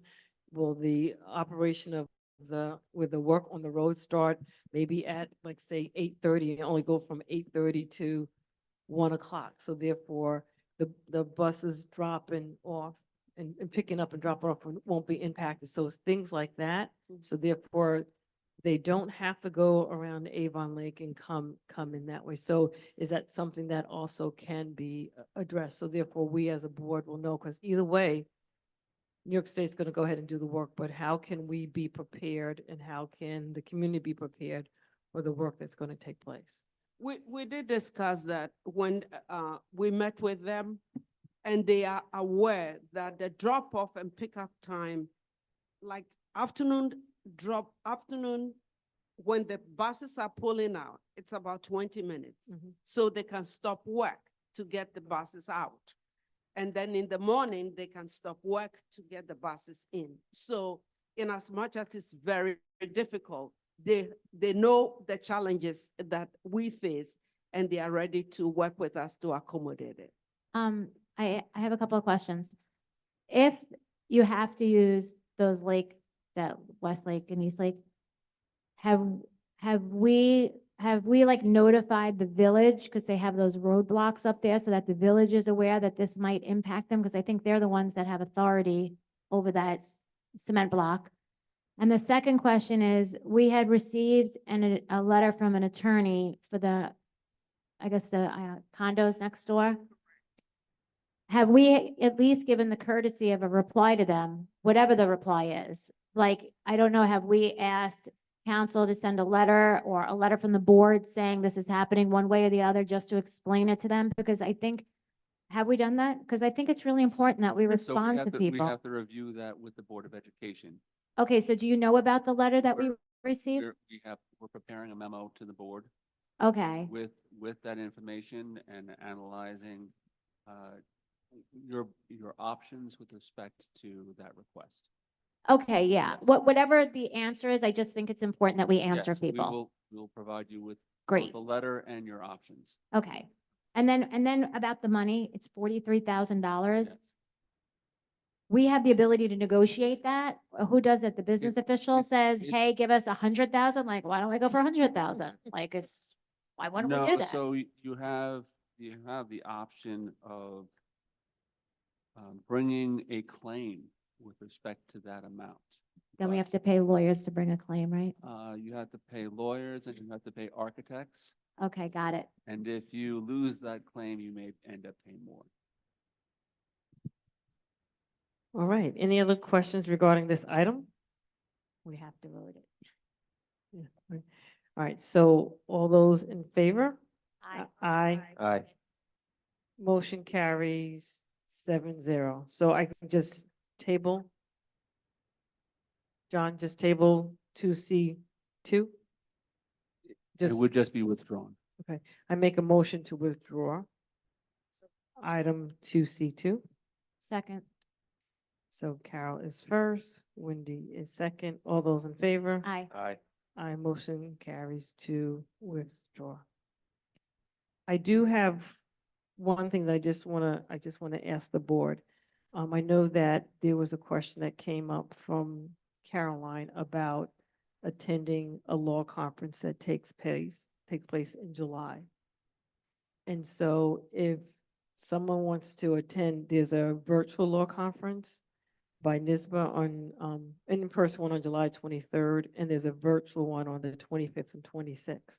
So if someone wants to attend it, and if you want the district to pay for it, then we're going to have to add it to the agenda. Is the law conference, I'm going to be away, but I might be back for the 26th. Is it It's virtual? 25 and 26 is virtual. The 23rd is in person.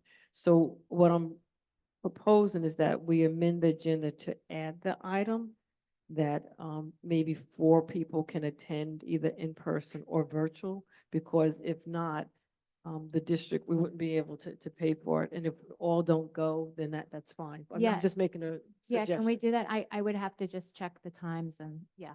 And can we get that information sent to us on that conference? Sure, yeah. Okay. I mean, if you're making a Just- change, if you're trying to make a change for my benefit, I think it was just a general question. I mean, at this late state.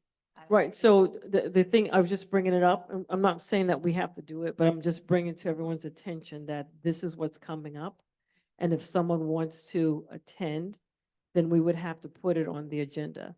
That we have to approve it tonight. There are also the NISBA conference in New York City. There is also a law conference that occurs in New York City in October. So if you just want to wait to attend that one-day conference there, you can, because basically they're about the same.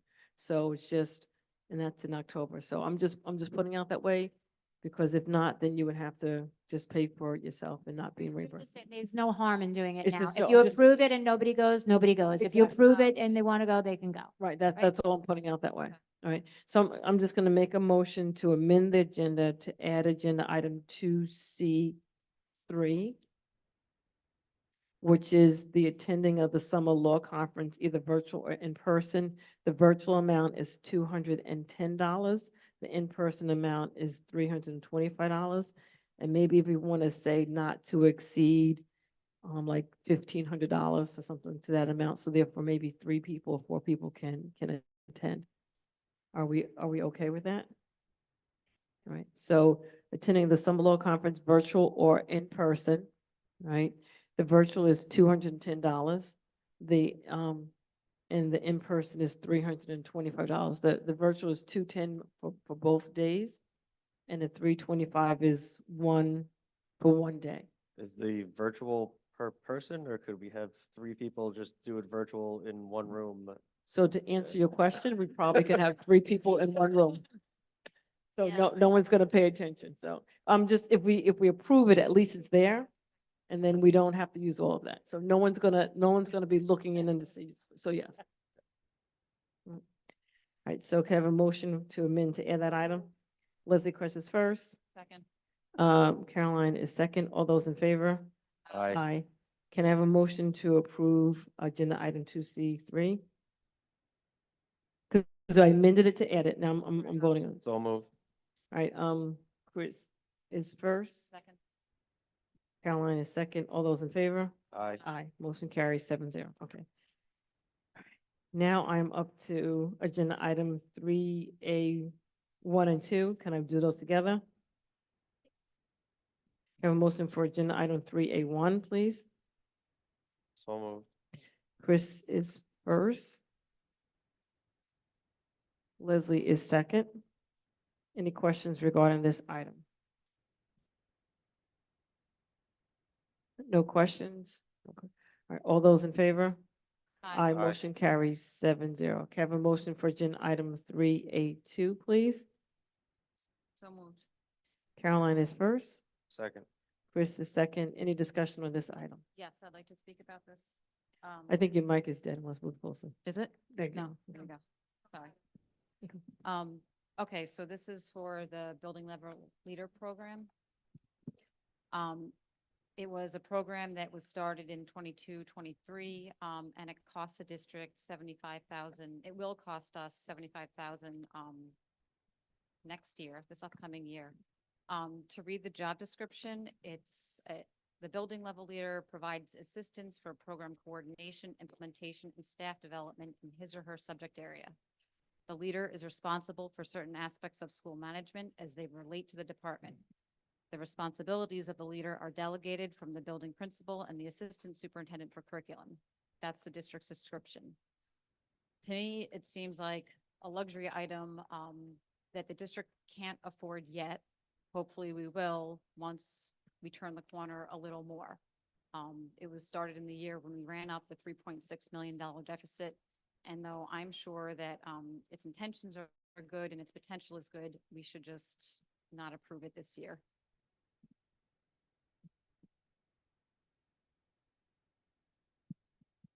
Thank you for your feedback and for analyzing what we are proposing here.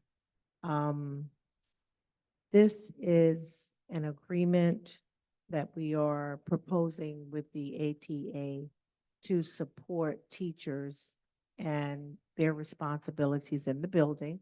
And there are principals and there are assistant principals. Particularly going into 24-25, we know that we have one principal who is shared, assistant principal, correction, who is shared between Northwest and Park. We have one new assistant principal who's moving from Park to the middle school. And the high school is presently down one assistant principal. In addition, down chairpersons in each of the 4 core areas. And so the building level leaders are vital It would not be considered a luxury. I think it would close, I know it would close many gaps that we're going to be facing. And we are looking for, on the secondary level, one to assist with each core, ELA, math, science, social studies, ENL, and special education. And at the elementary level, we're looking at ELA, math, ENL, and ENL and special education on the elementary level. So I do propose that the board would consider honoring the ATA's request for this side letter to support the existing staff who will be carrying out instructional duties for the 24-25 school year. Is this like a department head? Would you consider it similar to a department head? It's similar. Okay, the teachers- I would be okay for the middle school and the high school. I don't think it's necessary for the elementary schools. The teachers would be teaching a full load. When they were department chairs, they were not teaching a full load. So they will be teaching a full load and carrying out these duties before and after school. And just because our staff are dedicated, helping throughout the day to make sure the instructional needs are met. Yeah, I think we all value staff, but to Caroline's point, I mean, I think if it's similar to department heads, I mean, that's usually middle school and high school, so I would be okay with that. I would not be in agreement for the elementary schools.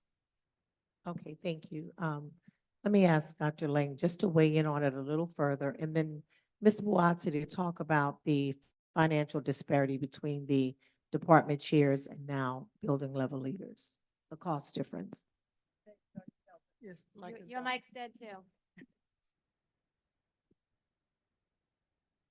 Thank you, Dr. Talbot. I appreciate the moment to add two things. One, more importantly for us, is a project that began 3 years ago in terms of vertical articulation. It is crucial that as we move forward to continue our goal to improve academic achievement for the students, that the teachers have opportunities to meet with leaders and that the assistant superintendent for curriculum and instruction have an opportunity to have monthly afternoon meetings or weekly meetings if need be, in order to make sure that the end goals at every grade level are articulated and that evidence is collected. For example, when students leave Northwest at the end of grade 2, we want to have evidence that students know, understand, and can do this and this in ELA and this, and this in math. Then it's so important that there be a bridge between the Northwest faculty and the Park Avenue faculty so that the incoming third grade teachers know exactly what's been accomplished and what the grade level expectations are for leaving Northwest. Same thing, obviously, when they leave Park Avenue, and making sure that the connections are strong between Park Avenue and the middle school. In addition, I want to bring to your attention that in doing this, in the restructuring, in eliminating the department chairs, we also eliminated at the elementary levels the grade level leaders. So these are replacing. It was actually a cost-effective means of making sure that articulation is possible and continues while eliminating some expensive, although desperately needed, positions like chair people and grade level leaders. You said something interesting. You said that these meetings take place in the afternoon, right? So if we're paying these stipends to the building leaders, are we paying then all the teachers any money to stay after school? Because, right, is that, Yes. are we paying them, is there going to be an additional cost No. for the building leaders to turnkey this? No, absolutely not. There won't be. No. Okay, I remain the same, that I would approve it for the middle school and the high school. All right, so go ahead. I just wanted to note that with respect to this side letter just sets the rates. It doesn't actually assign the teachers and provide the teachers' funding, right? So it's not, Well, I thought it was broken down by how many in each building. So if we're approving this, aren't we saying, well, we agree with how many in each building? I mean, that's how I read it. the side letter sets the rates. But maybe we were told the numbers. Was that in a memo that's not in here? Was that separate? Email. Was that part of a follow-up email that I think one of you guys asked for? Oh, so of what that's they not would in the be? agreement. It's what you're proposing to the board for appointment then. So Yes. this is what it is. Oh, okay. So then we can approve this, and then when the appointments come, we could say what we would be okay with, what we would approve or not.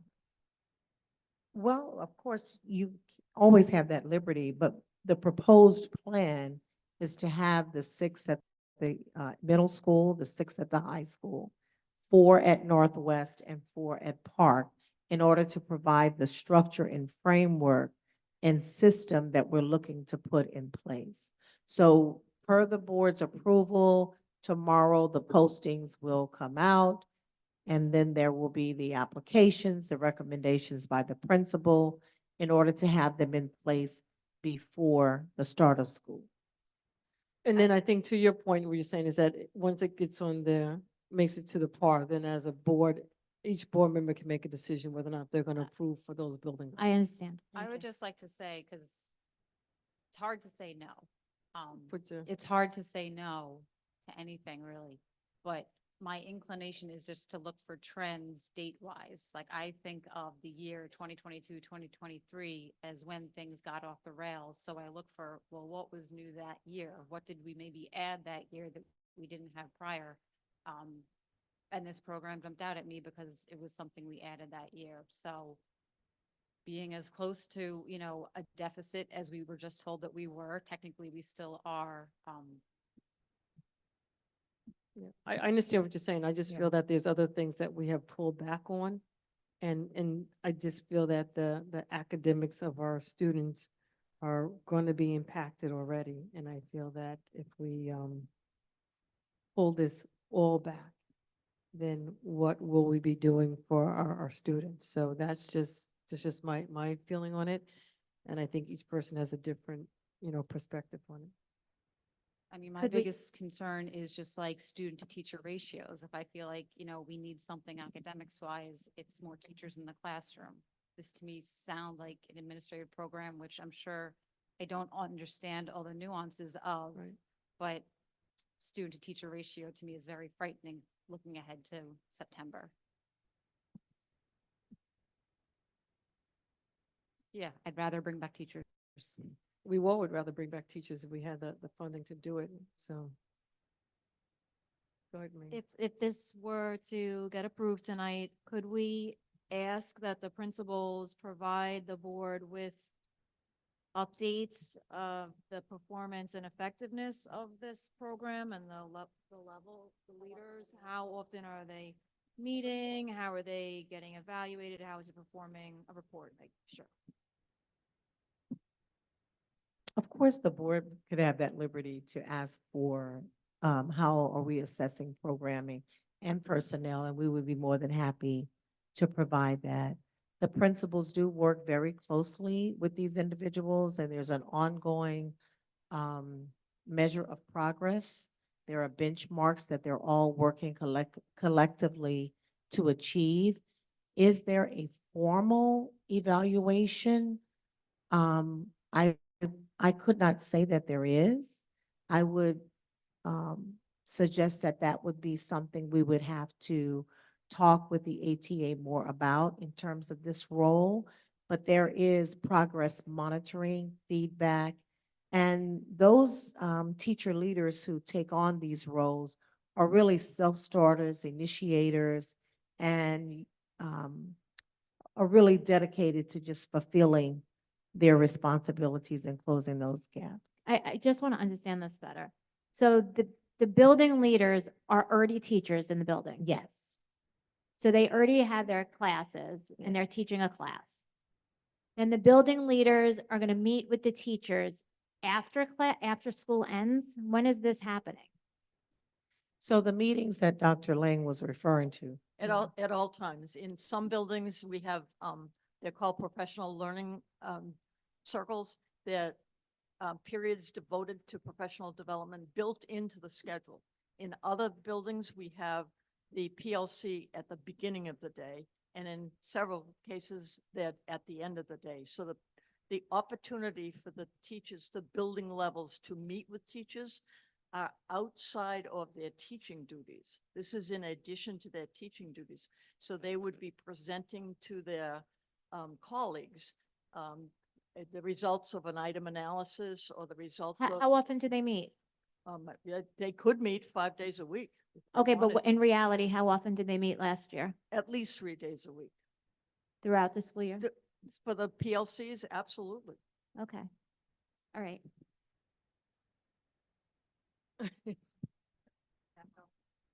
Basically, it's a support system for the teachers, which in Absolutely. turn supports the children. Definitely. Right. Okay, we've taken away so much from the teachers, excess teachers and, instructional coaches, everyone. So this would be a plus. Thank you.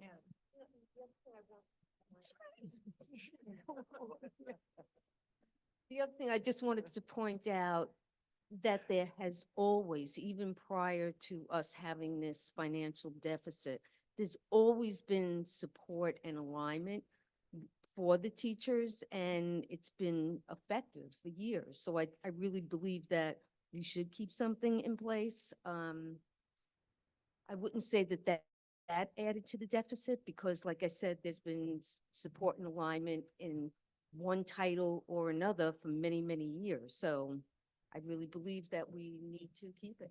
I mean, I think we want student achievement to go up. I don't know that it has, in the results of, the data at New York State Ed, that it has gone up a lot. So if we've had it for 2 years and there hasn't been much movement on it, is it really that effective? And worth the, $80,000? All right, any other discussion on this item? All right, I forgot what all those in favor of agenda item 3A2? Aye. Aye. Aye. So that's Chris, Carol, Lisa, Leslie. Noes? Any no on this item? No. Caroline? I'm literally on the fence. Just kind of, let's keep it to. I just would hope that we can have like an open discussion and see how it's performing and maybe get a presentation of the academic performance and thank you. Wendy? Yes. I'm going to say yes right now. Okay. But I do agree with having some sort of reporting back to us and some sort of data given to us. Thank you. Can I do agenda items 3B1 through 3 together, please? Yeah, 3B1 through 3. Is it going to affect your vote? Okay. Can I have a motion for agenda items 3B1 through 3? Motion. Second. Wendy's first. Carol second. Discussion. I'm going to ask that, I know that we talked about the costs on the resolutions, that the rates also be put on the personnel action report. I just want to make sure we do that. Okay. The second thing is 38 security guards. I know that we had a breakdown and I went through the breakdown and there's by school, there's mobile and all these other things, but not everybody's working a full day, 1 day, 2 day. There's significant violence at the high school. I would like to know on like every day, how many security guards do we have at the high school? I know it's rotating, but every day, how many do we have? 10. I just saw Mary Stevens, she used the 10. We have 10 every day. So Give or take. Give or take. are they, some are monitoring the entrance, right? And are the others like stationed around for these during the Dr. Pepper? day? Yes, they strategically place the guards in the hot spots where they need them the most. Yes. Because I see that some of them say mobile. Are we putting the mobile people at the high school right now? Or is that considered into the 10? It says mobile, like, I know they roam, but if that's where the violence is happening, like, why don't we just throw them over there too and have more than 10? No, the 9 or 10 that are normally at the high school are at the high school. So these revolving ones that say mobile, why can't we assign more at the high school? Am I right? I think the mobile probably, aren't they used more towards like on the after hours? So that may not be. Oh, those are for like events or things. Okay, understood. Okay, thank you very much. All right. Any other questions regarding these items? All those in favor? Aye. Aye, motion carries 7-0. I have to make a motion to amend the agenda to add agenda items 3B4, 3B5, and 3B6, and I will read each of them. 3B4. Resolved upon this recommendations of the superintendent of schools, the Board of Education hereby appoints Nathaniel Spence to the position of Transportation Coordinator effective July 22nd, 2024, at an annual salary of $72,000 with a 26-week probationary period unless terminated prior thereto in the manner prescribed by law in the civil service title of School Transportation Coordinator. 3B5, resolution resolved upon the recommendation of the superintendent of schools, the Board of Education hereby amends the resolution adopted on June 12th, 2024, appointing Mary Stevens to the position of Assistant Superintendent for Curriculum and Instruction effective August 1st, 2024, for a probationary period of 3 years by deleting August 1st, 2024, and substituting September 4th, 2024. It is further resolved, the Board of Education hereby amends the resolution adopted on June 12th, 2024, approving the employment agreement with Ms. Mary Stephen effective August 1st, 2024 for the 24-25 school year by deleting August 1st, 2024, and substituting September 4th, 2024. Agenda for 3B6, the resolution states, resolved upon the recommendation of the superintendent of schools, the Board of Education hereby appoints John Cardone as interim secondary principal of Amityville Memorial High School effective September 4th, 2024, at an annual base salary of $167,000 with longevity stipend of $4,000 and a doctorate stipend of $1,000 prorated to an interim appointment ending on June 30th, 2025, unless terminated prior thereto pursuant to a side letter agreement within the tenure area of the secondary principal. And be it further resolved upon the recommendation of the superintendent of schools, the Board of Education hereby approves a side letter agreement with the Amityville Administrators Association and John Cardone effective September 4th, 2024, sorry, through June 30th, 2025, unless terminated prior thereto in the manner prescribed by the agreement, and authorize the President of the Board of Education to execute said agreement. So those are the 3 resolutions that are going to be added. So I'm making a motion to amend the agenda to add those 3. So moved. Okay, so Wendy Canestro is first. Do I have a second? Second.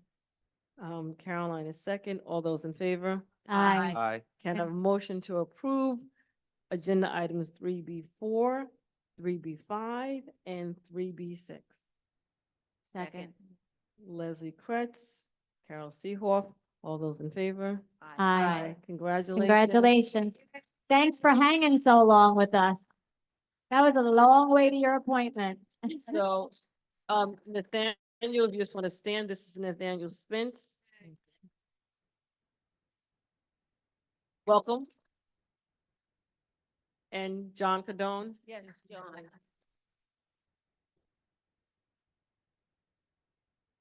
Now you both can go home. Yeah. All right. On behalf of the Board of Education and our administrative cabinet, we welcome you in your new capacities, and we're very glad that you endured to get the accolades that are most deserving, and we look forward to working with you. Congratulations.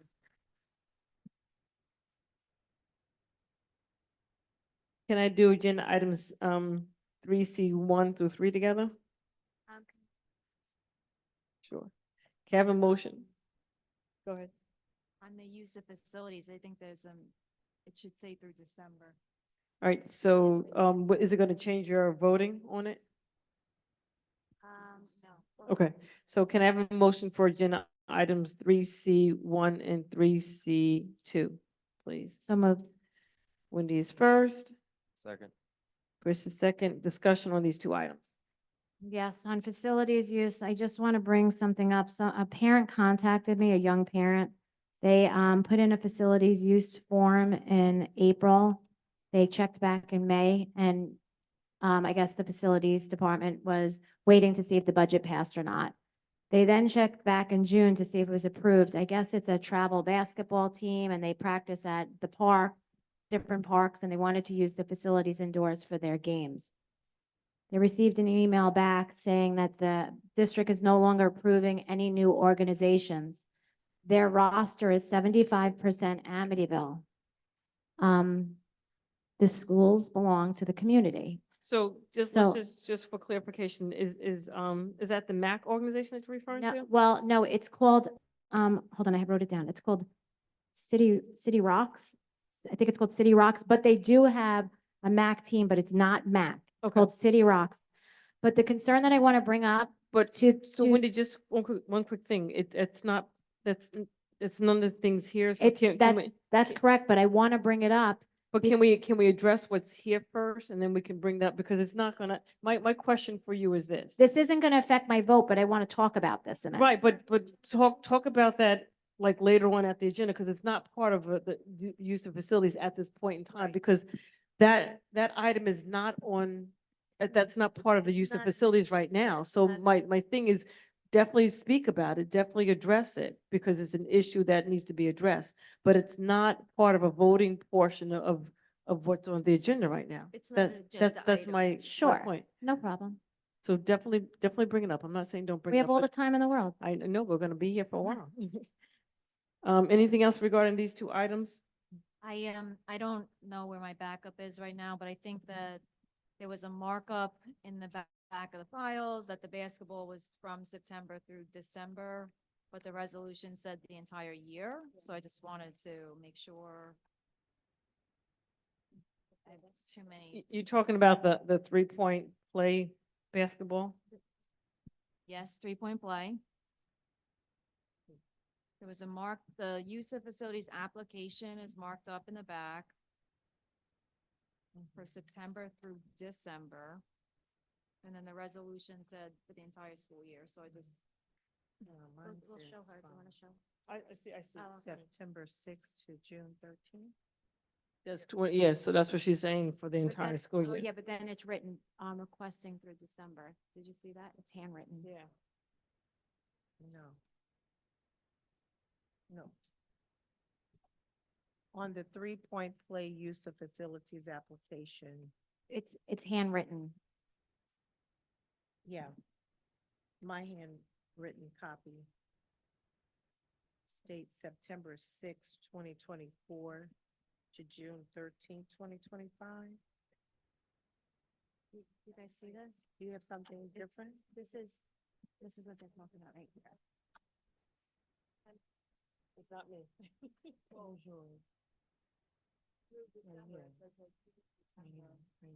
Yeah. Yeah, I think the question is that on the backup, it states into June, but there's something that's now written on here that's requesting through December. So the question is it through June that we're doing it, or is it?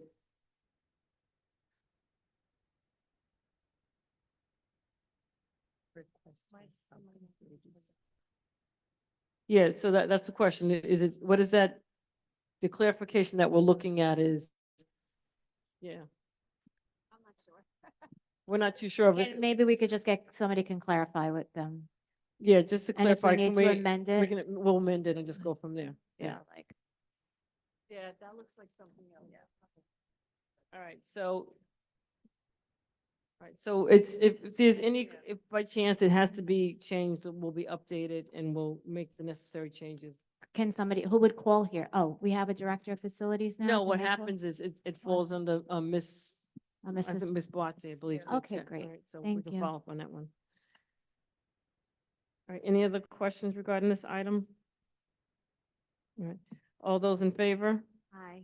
Aye. Aye, motion carries 7-0. Can I have a motion for agenda item 3C3, please? So moved. Second.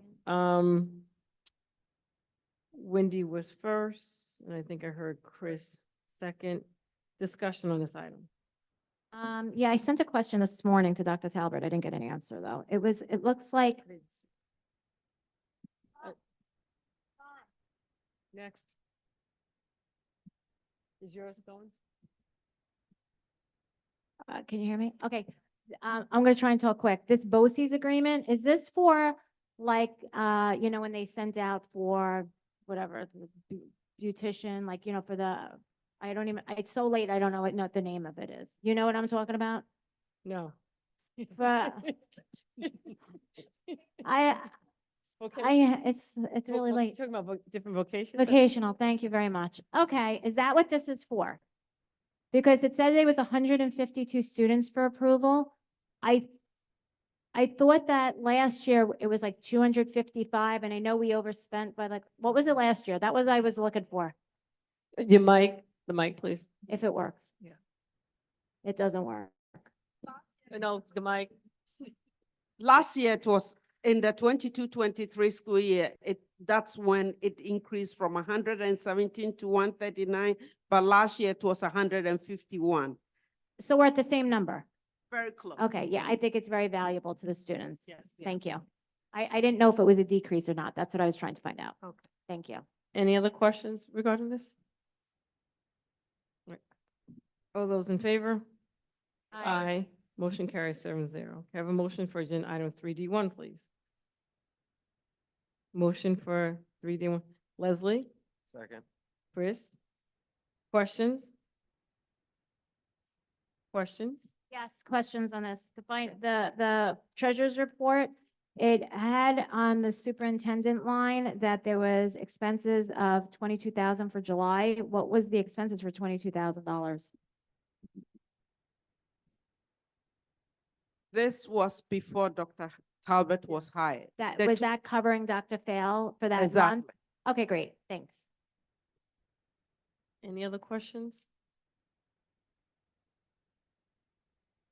All those in favor?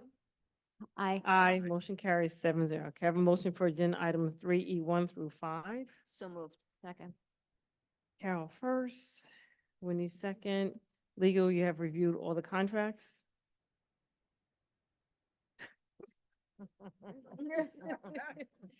All those in favor? Aye. Aye. 7-0. All right, any community input on non-agenda items? They waited a long time for this. Oh, this still works. All right. Good evening, Nikia Wolf, Amityville Teachers Association, 100 Court North Drive, Melville. Good evening, Board of Education, Cabinet, and guests. Just a couple of things. One of the things that it is that we discussed with the building level leaders, and just to give you a little bit of background with it, we had grade level leaders, which we had at least 2 on each grade level. Back in 2022, 2023, when we came up with the building level leaders, the goal is to have the one person that would be responsible for an entire department. Therefore, it would enhance articulation between all the 3 grades. It would also remove the grade level leaders. So now you're talking about an actual reduced cost, where it is that you would have ELA and math on 3 grade levels. You would have 1 ELA person for all 3 grade levels. You would have 1 math for all 3 grade levels. So we were actually consolidating the positions in order to reduce costs that it is that was going out, because there was almost kind of a little bit of redundancy.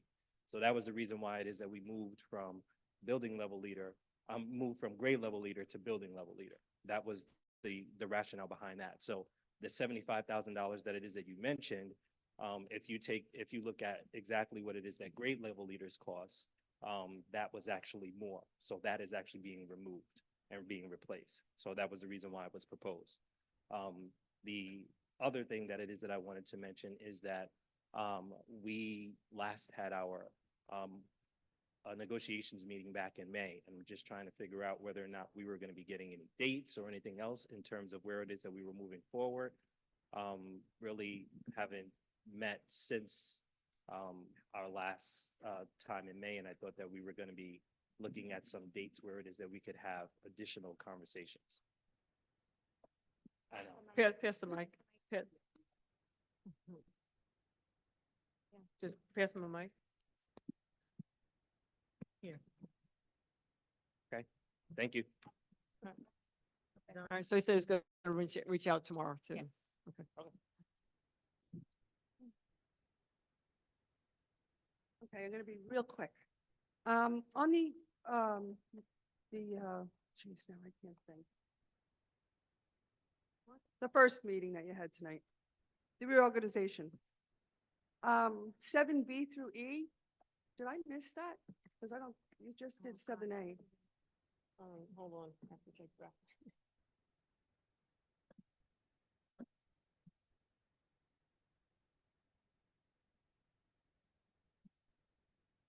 Just go to the next question as we pull back. Okay, 'Cause I have my to- time is ticking away. I was going to ask, business on the science stuff that we're still looking into that you're gonna get back to me on, is that money encumbered? No. It's not encumbered.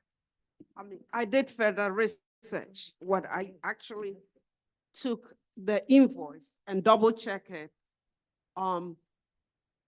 to every item, the delivery package. Then I found something strange. I found a PO number on the invoice. And I said, this doesn't look right. So I sent a letter to the company. And I said, it doesn't, if it is the district purchase order number, then give me a copy. And when they came back, they gave me a BOCES purchase order. So I found out that there was something wrong there. So we are going to tell them, I'm not paying. So we didn't make the initial payment and we're not paying the balance. Glad to hear that. That's good. But we also I also brought up to the board, I did FOIL for a typical blank purchase order. And a lot of districts put the no PO, no pay clause in it on the purchase order. So that was really important. I brought it up and everybody went like this. So if we can get it on the policy committee, because we're doing something with a policy number.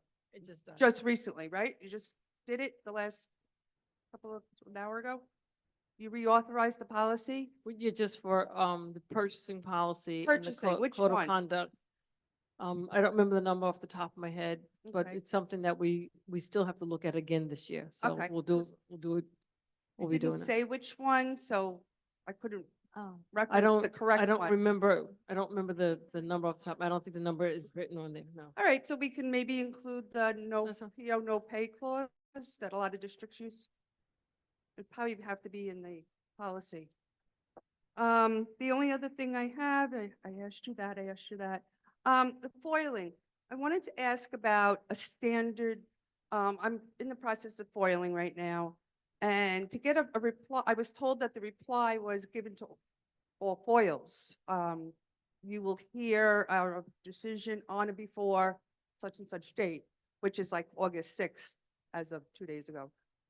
So is that standard to just automatically give every FOIL request a response like that? Yes, It is. yes. So you don't have to, because when I read everything about FOILs, you have 3 options: grant, deny, or ask, acknowledge and state a date of when it will be decided on. So the initial is a standard 20 business days, but if you are able to receive the information and provide it before the 20 business days, you provide it. All right, so we don't make a case by case, we'd send out the We initial? send out the standard initial, but if you're able to research it, get the records that are requested and provide before the 20 business days you provided. Okay, but why would a request such as something very simple have to go to legal? Is every FOIL in this district going to legal first? I don't know if every FOIL request is going to legal first, but That would typically, be really- typically you have to, for example, many people believe that payments or lists of payments should be given out without going to understand all legal. that. But there's many payments both to teachers for medical issues, I for understand that. parents, for students. So lists of it's something as simple as list of payments does have to be reviewed. What to about make sure. something as simple as to view the oath book? Why would legal have to get involved? I want to view a public document. Why, and do you bill for that? Because no one's asked that question. We just talked about that earlier. But So they, But I think they just. I understand I understand that the request. District Clerk mentioned it to do me we at have the to pay table. for your opinion on that? No. No. Oh, no. that's what I'm asking. Oh, yeah, no, That's my question. Yeah, no, that's all, Okay. that's. Okay. All under the retainer. I was just asking. Because Yes. I got alarmed thinking No. legal no, opinion No, means no, cha-ching. no Okay, cha-ching. that's all I wanted to know. And the IT outsourcing with the the plan that's being reviewed right now. Safety? District-wide safety plan. There you go. Right. Usually like one in this. Do we have somebody that fills that IT role in the safety plan? Security, IT role. It's like, I Land was looking Rover, I at the think, plan does that it. you have posted on for the 30-day review. Yes. And it was identifying the IT person as being a key part of the Person, plan. yeah. So if we sort, and I don't understand, somebody said they source it out. Does that outsourcing take that role in the safety plan? Our technology lead person, Yeah. we refer to him as director just in terminology, is outsourced through a company named Land Rover. Right. Yes. So if it's in the safety plan, how does he work on site? Yes, he works every day. Yes. you. He's here. Just your other question, so, for 7A, right, it's bonding of personnel, but it's listed as A, B, C, D, E, F, and G, but it's just one, it's just a table. So that's why I just did it as 7A. So by doing 7A, it covers everyone that's in that table. Okay, no problem. Thanks.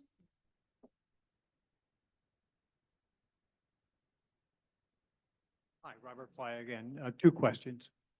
By accessing a large number of teachers due to budget, that is going to impact learning in the classroom because class size is going to go up.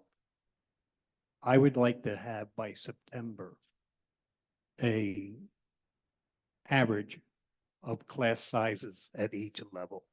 Because we know below a certain enrollment in a classroom, learning will increase. Above a certain level, it decreases. So I would like to see the data on that. The second thing is I sent to Ms. Johnson a letter as a result of the June 13th board meeting, and I requested her to distribute it to board members and to the administration. Have you received that letter? No. I don't remember receiving your letter, so. Oh, I just happen to have copies for that's everybody. I fine. could either read the letter or give you copies. If you can give us the copies, that would be great. Well, see, now this is another problem because at the June 3rd board meeting, there was a problem in communication between the district clerk and you. This apparently isn't an ongoing problem. The letter was sent on June 13 to you personally at the administration building. Okay, and I'm saying to you that I don't recall receiving that letter, so if you have copies, please provide it Yes, to us and we'll have pass it out. I have Thank you. copies for everyone, and it's in reference to how to conduct a better board meeting. Okay, thank you. Just, if you just leave it with the district clerk, she'll pass it around to us. Thank you.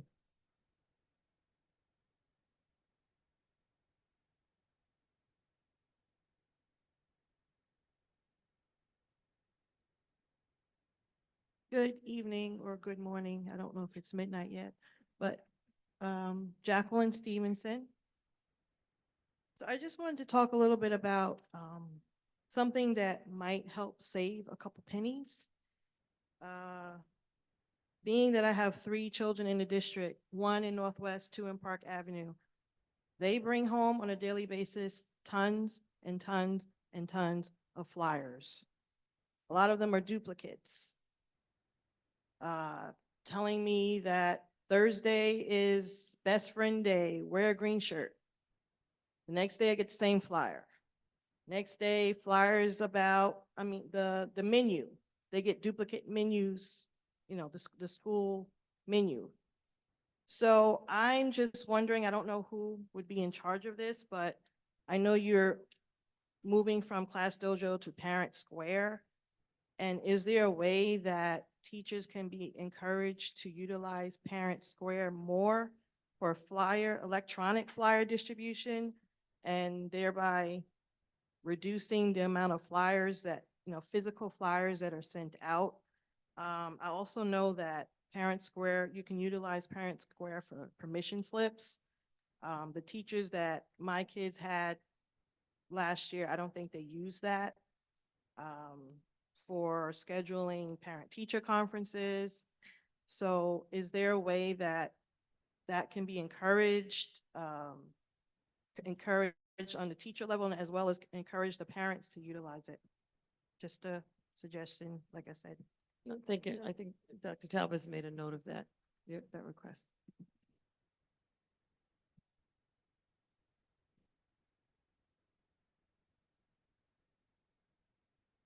Hi, Margaret Shuff, Amityville. I know this is not going to be popular, but in the past, and I know they're probably going to be less this upcoming school season, school year. But when we have the personal action reports and we have the lists of all the events and where these teachers are getting stipends and such, and it was usually from a grant and the list of X amount per hour, et cetera, et cetera. I really feel that as a cost savings, principals and vice principals should not be receiving stipends for attending a school event after hours. I think it's ridiculous. It's like they're management, like they're not hourly employees and they're basically management. And to get a stipend for something that's school related, children oriented is kind of just dumb, especially when the numbers are what they are. So I think you really need to consider having management stipends for extracurricular activities and consider a cost savings there across the year and the years to come. And the other question. I think that, I'm those- thinking, No, I think those stipends were connected with grants and stuff like doesn't that. matter. Well, I'm just saying, we've already talked about it and addressed it, so if I recall, I don't think there was anything that was done that was not connected to a grant, but to your point, it's something that we have spoken about prior to the other ones coming on, so yes, we do. I'm have- glad to hear that. And the other thing was just a question regarding the safety committee, what you were talking about earlier, and having the fire representative and a police representative. And you're saying that the meetings are once a month, so on and so forth, and you're really not going to get a representative to show up to a meeting every month. I personally think that in a volunteer capacity for something like that, if it has to do with school safety and a safety mentality, I think an officer, whether it be a Suffolk County officer or an Amityville police officer and a Amityville fireman would gladly show up. And maybe there could be a pool of them and have representation at each meeting. It doesn't have to be one person who's going to each meeting. But if you're going to offer it out and say, it's about kids, it's about the community, I think you would have people signing up for that task and just assuming that they wouldn't show up for a monthly meeting. I think they would. And we're not going to know unless you present it to them and ask them. All right, thank you. Any other comments? All right.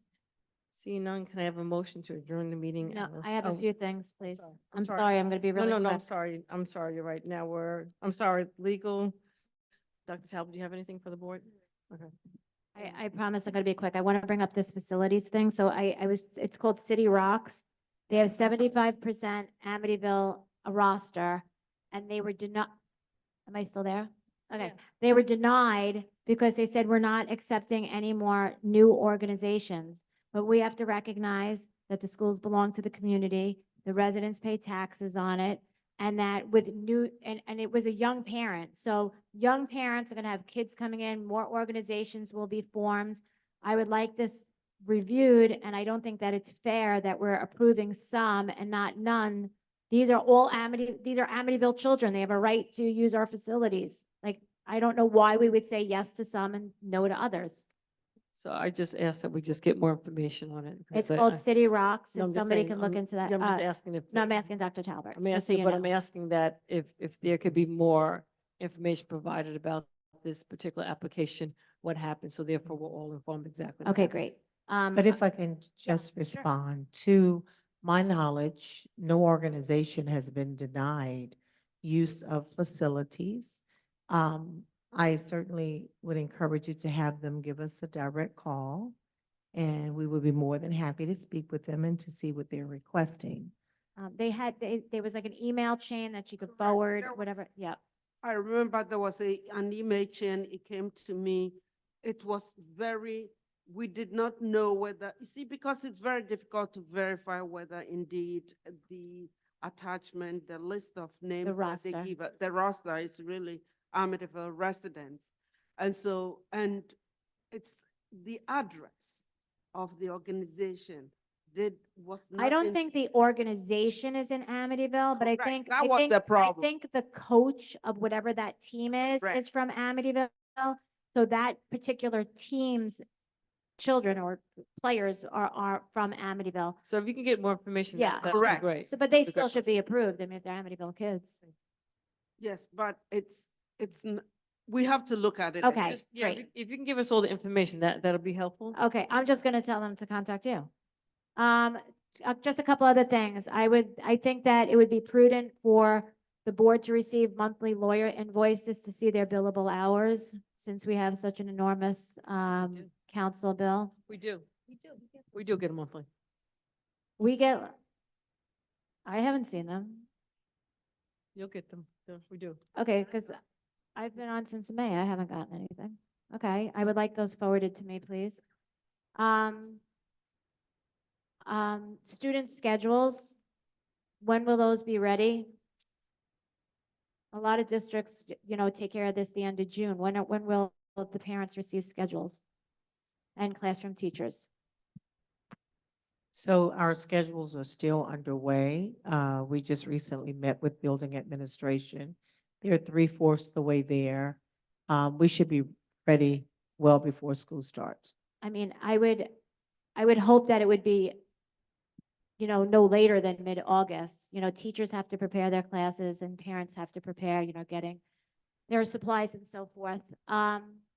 I'm sorry, this is really quick. The high school and middle school student on the board, I would like us to do that. And I know they're talking about requiring that. Right. I've been part of a district that had it. It was wonderful. Yep. I'm asking, we had some issue with the calendar and not meeting the requirement of the days. And they're talking about a certain heat level for days off if the excess heating or if we're turning into remote learning or whatever. Can we build in an extra day or two for excess heat? The board-approved academic schedule calendar for 24-25 has 180 instructional days plus 3. So there are 3 days where if we have an emergency or snow, we have access to use those 3 days. The calendar faux pas that you're alluding to was based around testing schedules and students being dismissed early or not assigned to come to school that day based on regions. but the calendar that was approved by the board was accurate, and the one that the board has approved moving forward is accurate. But maybe we want to consider that, especially because since they're saying they might have like a heat level that the kids can't be in school, just moving forward. So, yeah, we do have the 3 days to accommodate that. Can I just ask a question in regards to that, the heat day? If buildings have air conditioning, does that mean a school could still, can they still have classes if buildings have air conditioning and if the school buses have air conditioning? I'm just curious. I'm not. I would think so. So that if it, so, And by the way, they're talking about requiring schools to have air conditioning, so being, I don't know how we would afford that, but there's talks of that. A couple of things. This was brought up before, you know, we paid all this money, like $18,500 for a forensic auditor. It ends up, it was a forensic review, which is not as tight as a forensic auditor. You were gonna look into that. I saw the letter, the proposal, it said forensic review. It didn't say forensic audit. So I'm confused by that, because we presented it as a forensic audit to the community. You were gonna look into that? Did you look into that? No, Ms. Johnson, I'm talking. yes. You said So, you were looking yes, into as that. far as, I'm sorry, yes, as far as I understood and when I spoke with the guy way back when, it was a forensic audit, and I believe that they reached out to him and asked him, was it an audit or review, and why did he put review on there and not audit? And he said that it was a forensic audit. So if we can get a Maybe we letter could get from- an if updated we get a letter or from him that something. states that it is a forensic audit and was not a forensic Yeah, review, that'd be because great. his, scope or whatever it was said forensic review. Mm-hmm. I swear I'm almost done. The district-wide safety plan, which is up for review, I know we're gonna have a hearing. There is a requirement this year that a school board member has to be on it. Jeanette Santos is listed on it. I will say, Jeanette Santos went to everything. This woman went to everything. But somehow she didn't go to any of these meetings. So, and there were no parents on it listed. There were only 4 or 5 people. I mean, this is a really, so everybody understands the district-wide safety plan is basically the blueprints to any emergency whatsoever, an earthquake, a fire, We know. anything. So like, this is like really important that we have the right people on there, and it has to be updated because she's not even a board member anymore. So that has to be updated. Hold on one second. That we have to have the super evaluation tool dictated by our policy in the office by September 10th. So I would ask Yes. that it's on the board agenda in August so that we could approve it as a board. Yes, I'm aware. Okay, great. And then the other thing that we had discussed at a previous meeting is at the agenda, you would add old and new business. I'm asking if you can do that. And if the Board of Education comments can come before community input, because I know there's been times where, like, you said something and I had a question, I couldn't ask about it. So, you know, maybe community input could go at the end. And lastly, like this, we had a staff audit. I know that I spoke about this at a meeting. I asked about it, so I just kind of wanted to go over it. The enrollment from 2019 to 2020 to present day went down by 262 students. Some things remain the same, but I just want to point out what's different. From 2019 to 2020, we increased by half in part-time to full-time for the clerk. Where we have 1 less assistant principal, 2 less deans. This is from 2019 pre-COVID to now. We have 1 less director of world languages. We have 6 less teachers.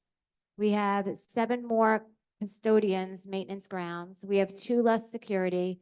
We have 5 more teachers assistants, 12 less monitors, and 9 less aides. And we have 7 more lunch full-time and part-time employees. So I just wanted to mention that, yeah. So I wanted to do an audit, and I guess if Dr. Talbot can maybe present to us what like September is going to look like, to the point of what will enrollment look like and what's our plan.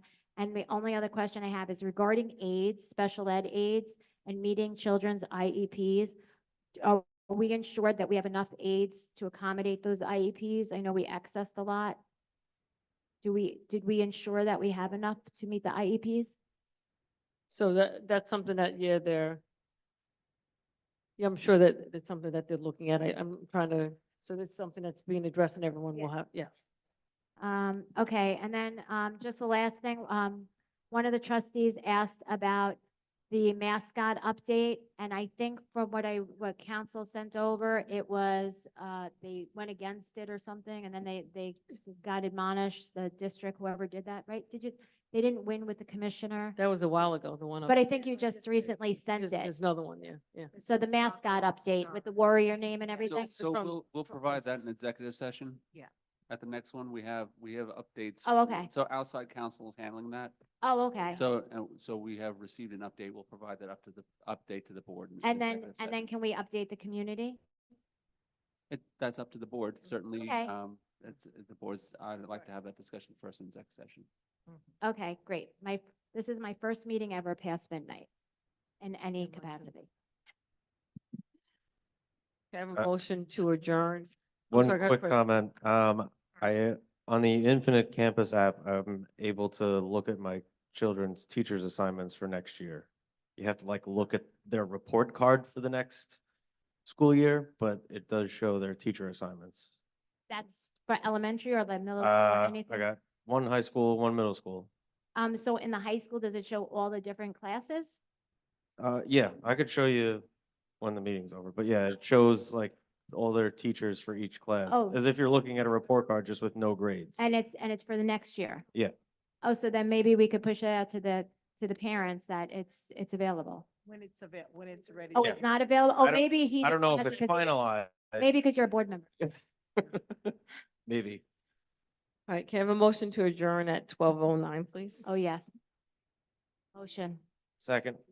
Wendy, Chris, all those in favor? Aye. Aye. Thank you for coming out.